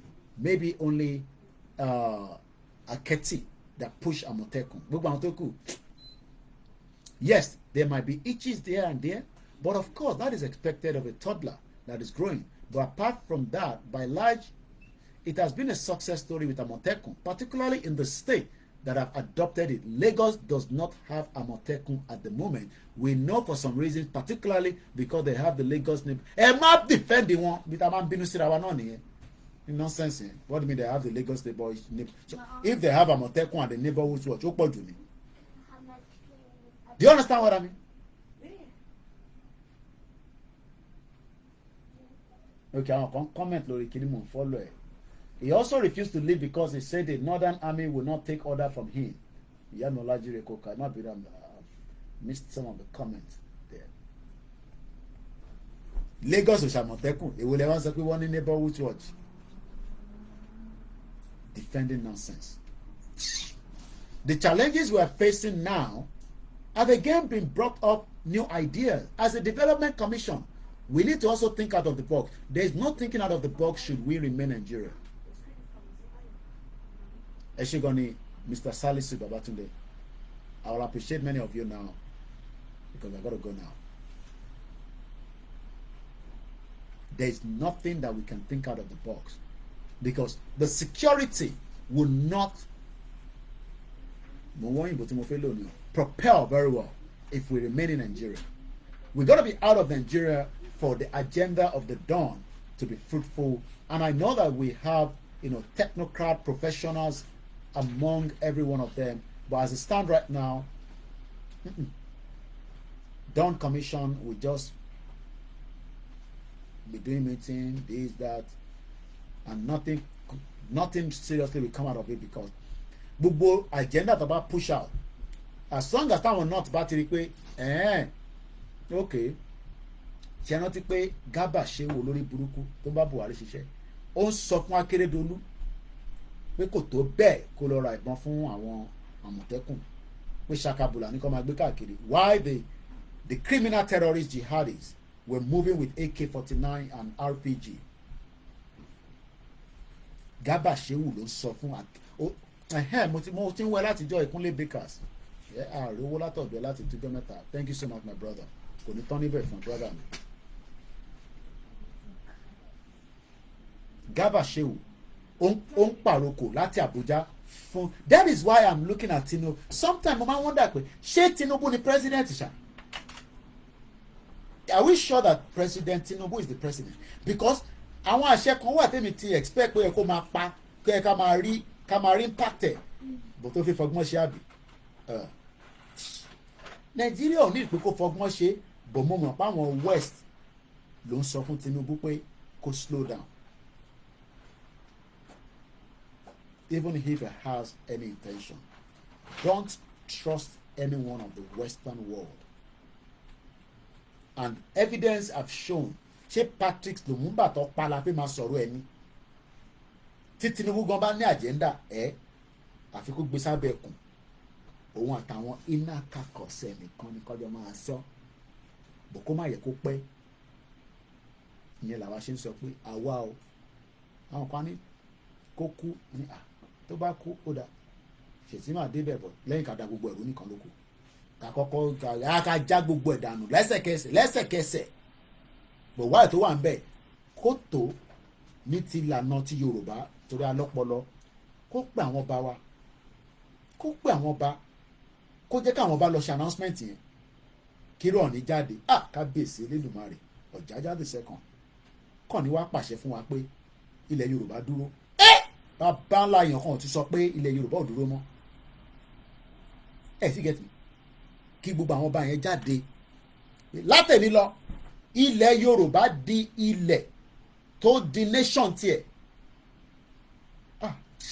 power àwọn ọba pọ̀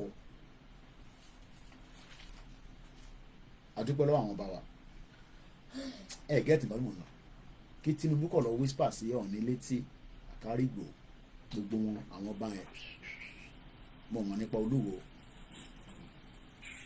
torí àmọ́ tó ń ṣe yẹn kó lọ whisper sí gbogbo àwọn ọba yẹn tó bá di jọba ẹ̀yẹn kọ ẹ pé kéré o ilẹ̀ Yorùbá dúró látẹ̀lé lọ ó di ìlú gbogbo in tó ń jẹ́ Nàìjíríà ó expire látẹ̀lé lọ kílẹ̀ rẹ̀ bá ní màá ṣe àwọn bá wa ti sọ̀rọ̀ nìyẹn. This is possible. Orí akọ̀ máa ta gbogbo àwọn west ni. Ntí kò wáyé wọ̀ ni pé ṣé mo kó wọlé lọ di commissioner wa àbí ambassador wa nílùú kan. Ẹ rò pé ok mélòó lèmi fẹ́ jẹ́ ń bẹ̀. Ó dà ká bá fèmí ní position ìwọ náà ń kọ́ ṣòro kó lè gba position. Àbẹ́ẹ̀kọ́ ẹlòmíì rò kò bóyá wà nìkan la máa jọ jẹ kínní gbogbo wa la jọ ní. Do you know the kind of what would be the benefit for everyone? Irú gbogbo dọ́ọ̀nù tó ń pariwo yẹn nísìn lẹ́sẹ̀kẹsẹ̀ a bẹ̀rẹ̀ sí ṣe recruitment sójà Yorùbá ọlọ́pàá Yorùbá a bẹ̀rẹ̀ sí ṣe training àkọ́kọ́ defend gbogbo territorial borders wa a ní good relationship pẹ̀lú Benin àwa la ní mo ṣe lè tí mo understand Tinubu tó kọ̀ ti Benin Republic mọ́ wa létí ọ̀dà ẹ̀jẹ̀ ń kí mọ́ sí mi náà àbí ọlọ́kí olóyè Ìgbòho ẹ̀ka pátíkù yẹn kí ló ṣẹlẹ̀ ní Benin ní màá kí gbogbo yín ká tó máa lọ kọ́mẹ́ǹtì pọ̀ rẹpẹtẹ mo kí gbogbo ẹlẹ́ǹkan sí.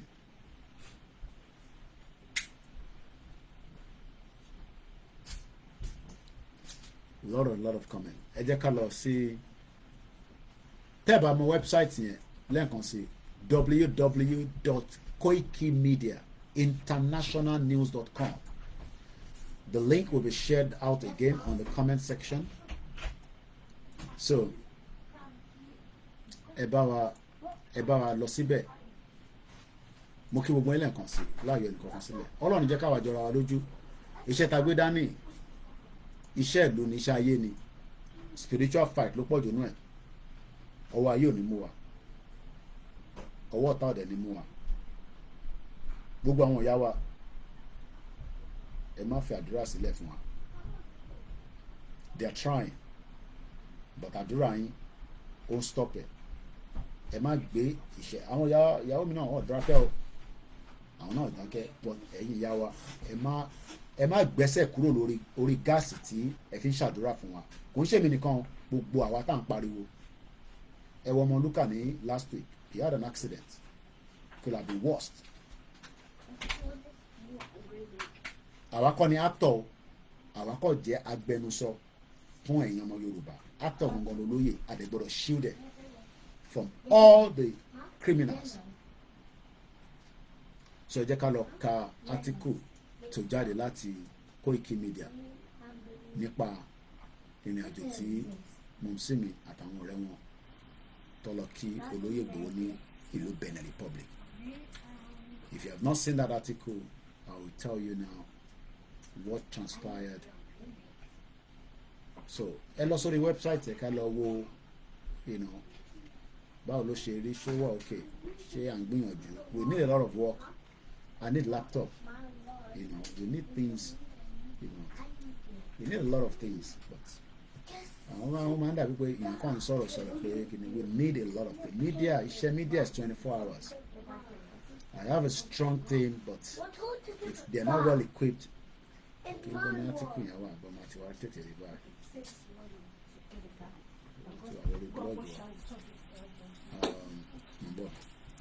mo kí gbogbo alẹ́ kan sí ní méjì mẹ́ta lọ́mọdé lágbàlagbà láì yọ ẹnì kankan sílẹ̀ gbogbo yín pátá ni mo sọ pé gbogbo akúrọ̀jú ti ọ̀rọ̀ Nàìjíríà ẹ wá bá wa dáwó sínú 10 ọ̀ràn míyàn ó wà straight forward 10 ẹ jẹ́ ká lọ sí wẹ́bsáìtì ysdm.org gbogbo ẹ̀yin tẹ́ ti ń ṣe ẹ má gbàgbé every month ni o kò ń ṣe pé after ẹ̀mùtìrí article yẹn so màá share link article yẹn náà fún àǹfààní ẹ̀ tí ẹ bá fẹ́ lọ kà lọ́dọ̀ ara yín náà so article yẹn délé so that is the article that was released Akí Olóyè Ìgbòho àti rán lórí platform wa àti rán mọ́ sí wa lọ sí Benin ẹ jẹ́ ń yọ picture ẹ jẹ́ gbé picture lórí Sikayo ti díwà Danjumọ lórí burúkú kúrò lẹ́yìn ìjà rẹ̀ ẹ ti gbàgbé ẹ̀ síbẹ̀ ẹ jẹ́ ká lọ gbé picture Olóyè Ìgbòho wa lánàá ṣáànà ni mo ṣe program nípa àwọn mo sọ fún ìyàwó mi 34 billion pounds làwọn family tí wọ́n tó ń rape àwọn tí wọ́n bá wọn ṣiṣẹ́ ní Switzerland tó ń sanwó fún wọn ní rupee wọ́n ti jẹ́lì gbogbo wọn nísìn just like Nigeria is raping us ẹ̀yin tẹ́ wà lórí Instagram eléyìí ti ń pẹ́ nísìnyí o.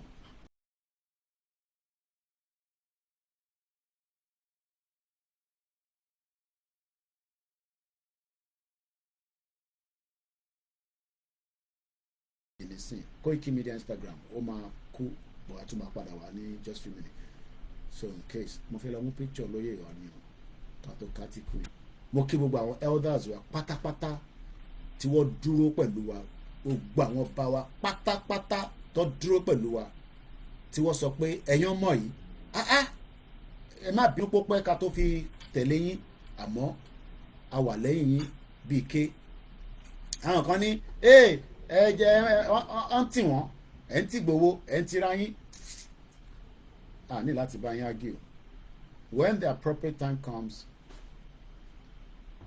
ojú ló ń kán ìbòjì ọ̀run máa dé bẹ́ẹ̀ ni ìwà alámágbá Yorùbá nation subject to every single one of us so let's read that article as I've shared the link of that article so tẹ́ bá gbọ́wọ́ lé ẹ̀yin náà lè kà ẹ̀dẹ́ lè rí website wa koikimedia.com is still there dedicated for because I realized we needed to have this new one because the other one nígbà tó ní kí lọ mú £4,000 wa èmi ò dẹ̀ ní £4,000 tí mo fi gbé sílẹ̀ tó ní máa fi upgrade so we have to set up this one temporarily ká lè máa fi rí article kan síta if otherwise we will not be able to write article that can be read through our channel.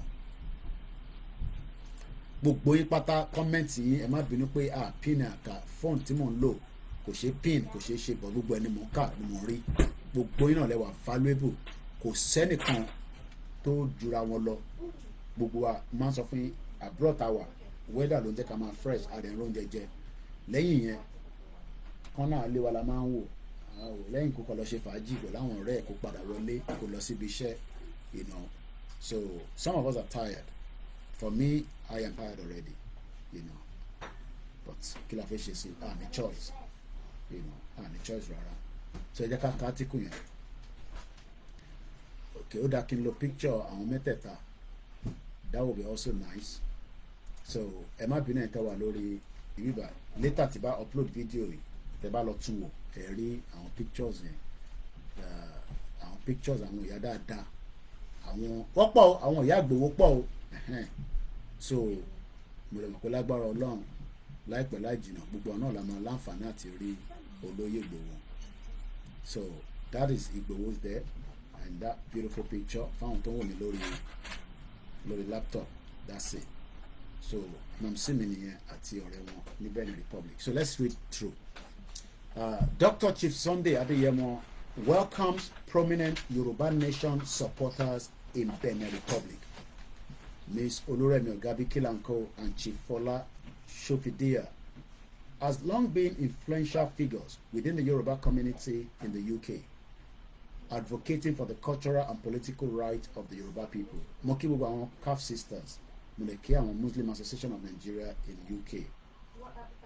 Benin Republic lánàá ó gbàlejò ńlá rẹpẹtẹ 22 of June 2024. A significant visit took place in Benin Republic as Miss Oluremi Ogabikilanko and Chief Fola Shofidia hosted Dr. Chief Sunday Adeyemo. The two esteemed women who are adamant supporters of the Yoruba Nation movement traveled from the United Kingdom of Benin Republic for this momentous occasion. I think I can show you the pictures right here. Colin effect lórí Twitter space. I think I can just flash it. So that is the picture there as well. As you can see, these are our mothers that traveled to Benin Republic. Miss Oluremi Ogabikilanko and Chief Fola Shofidia has long been influential figures within the Yoruba community in the UK, advocating for the cultural and political rights of the Yoruba people. Their visit to Benin Republic was not just a courtesy call, but a powerful symbol of their ongoing commitment to the Yoruba Nation cause. The two grandmothers are well-known fans of both Dr. Chief Sunday Adeyemo and Professor Adebanji Akintoye, a prominent leaders of the Yoruba movement. The gathering was marked by a warm and celebratory atmosphere, reflecting the deep bonds of the friendship and the shared purpose among the attendees. Ms. Oluremi Ogabikilanko, in particular, has a personal connection to Dr. Chief Sunday Adeyemo, as she is the mother of Olayomi Koiki, the CEO of Koikimedia and also the spokesperson for Chief Sunday Igboho. This familiar tie added an extra layer of significance to the reunion. Throughout, I will be finishing in just less than 5 minutes. You can change it. I'll finish in 5 minutes. Less than that. As soon as I finish this write-up. This is what I'm reading. Throughout the visit, discussions center on love and the future of the Yoruba Nation movement strategies for advancing their cause and their vital role of diaspora in supporting this effort. The visit also served as an opportunity to reaffirm their shared vision and dedication to the cultural aspiration of the Yoruba people. The visit concluded with expression of mutual respect and a renewed commitment to the movement goals. Dr. Chief Sunday Adeyemo, in his remarks, emphasized the importance of solidarity and contribution of the diaspora in the struggle for Yoruba Nation. The reunion of these prominent figures in Benin Republic highlight the enduring strength and unity of the Yoruba Nation movement. It serves as a reminder of the power of shared heritage and collective effort in the pursuit of cultural self-determination. So I needed you better. I have to push out now because the house is now needed. I have to come out of the broadcast. What God cannot do does not exist. Shout out to all the Hausas, all the other indigenous people that have joined us, the Biafra, and one day we will all be free. Moki Bishop Adeshina, Moki Olakunle, Moki Mr. Shamsuddin Oladepupo. If I didn't have the time to mention your name, just know that we're all family. Triple DRS Samuel Ayomide, Paris TV, Oluwafemi Olasisola, Tokyo 778, Egbomi the real norm, from Canada to Australia to New Zealand, Godwin Ayola, Silver Badmos, Eitawa Lori Twitter Space, Triple DRS, Babami Sunodu, Adedoyin, Agbeloba. Please remember to continue to support us. We need that financial support. It's very, very important so that we can do as much. We have a lot of people that are also we can be using, but I can't be telling them when I cannot fund them. And they're ready. I've seen them. We've been together. They are very loyal and all over the place. Babawa Kende Adeyemi Mokinyi. And on that note, I will be saying, Babami Akinyemi Akinlade. Because comment more, but there's no time to go through them. As I said, my son is just waiting for me to end so that he can release the audio as well. And on that note, Ishewa from Lewa, Forile Ibiwa, Kagbega Faleri, Igbagbo wa ni pe, Batiberu la bomo, Kashishe Kajola, Ìṣọ̀kan àtòmìnira, ní kẹjẹ ká máa lépa, ìtẹ̀síwájú, fọ̀pọ̀ ire, àtòhun tó dára, ọmọ Oòduà dìde, bọ́ sípò ẹ̀tọ́ rẹ, ìwọ ni ìmọ́lẹ̀ ògo adúláwọ̀. Yoruba Nation. Yoruba Nation. Now, ilé oúnjẹ ti wà lẹ́nu kò jáde gan. Thank you so much, everyone. Àtúpàdé láàrin ọ̀sẹ̀ with a new topic as we go back into Goodwill to the Prosperity by Professor Banji Akintoye. Keke Oko is free to take. If I didn't mention your name, gbogbo yín ni mo kí láì yọ ẹnìkankan sílẹ̀. Bye for now. Adios.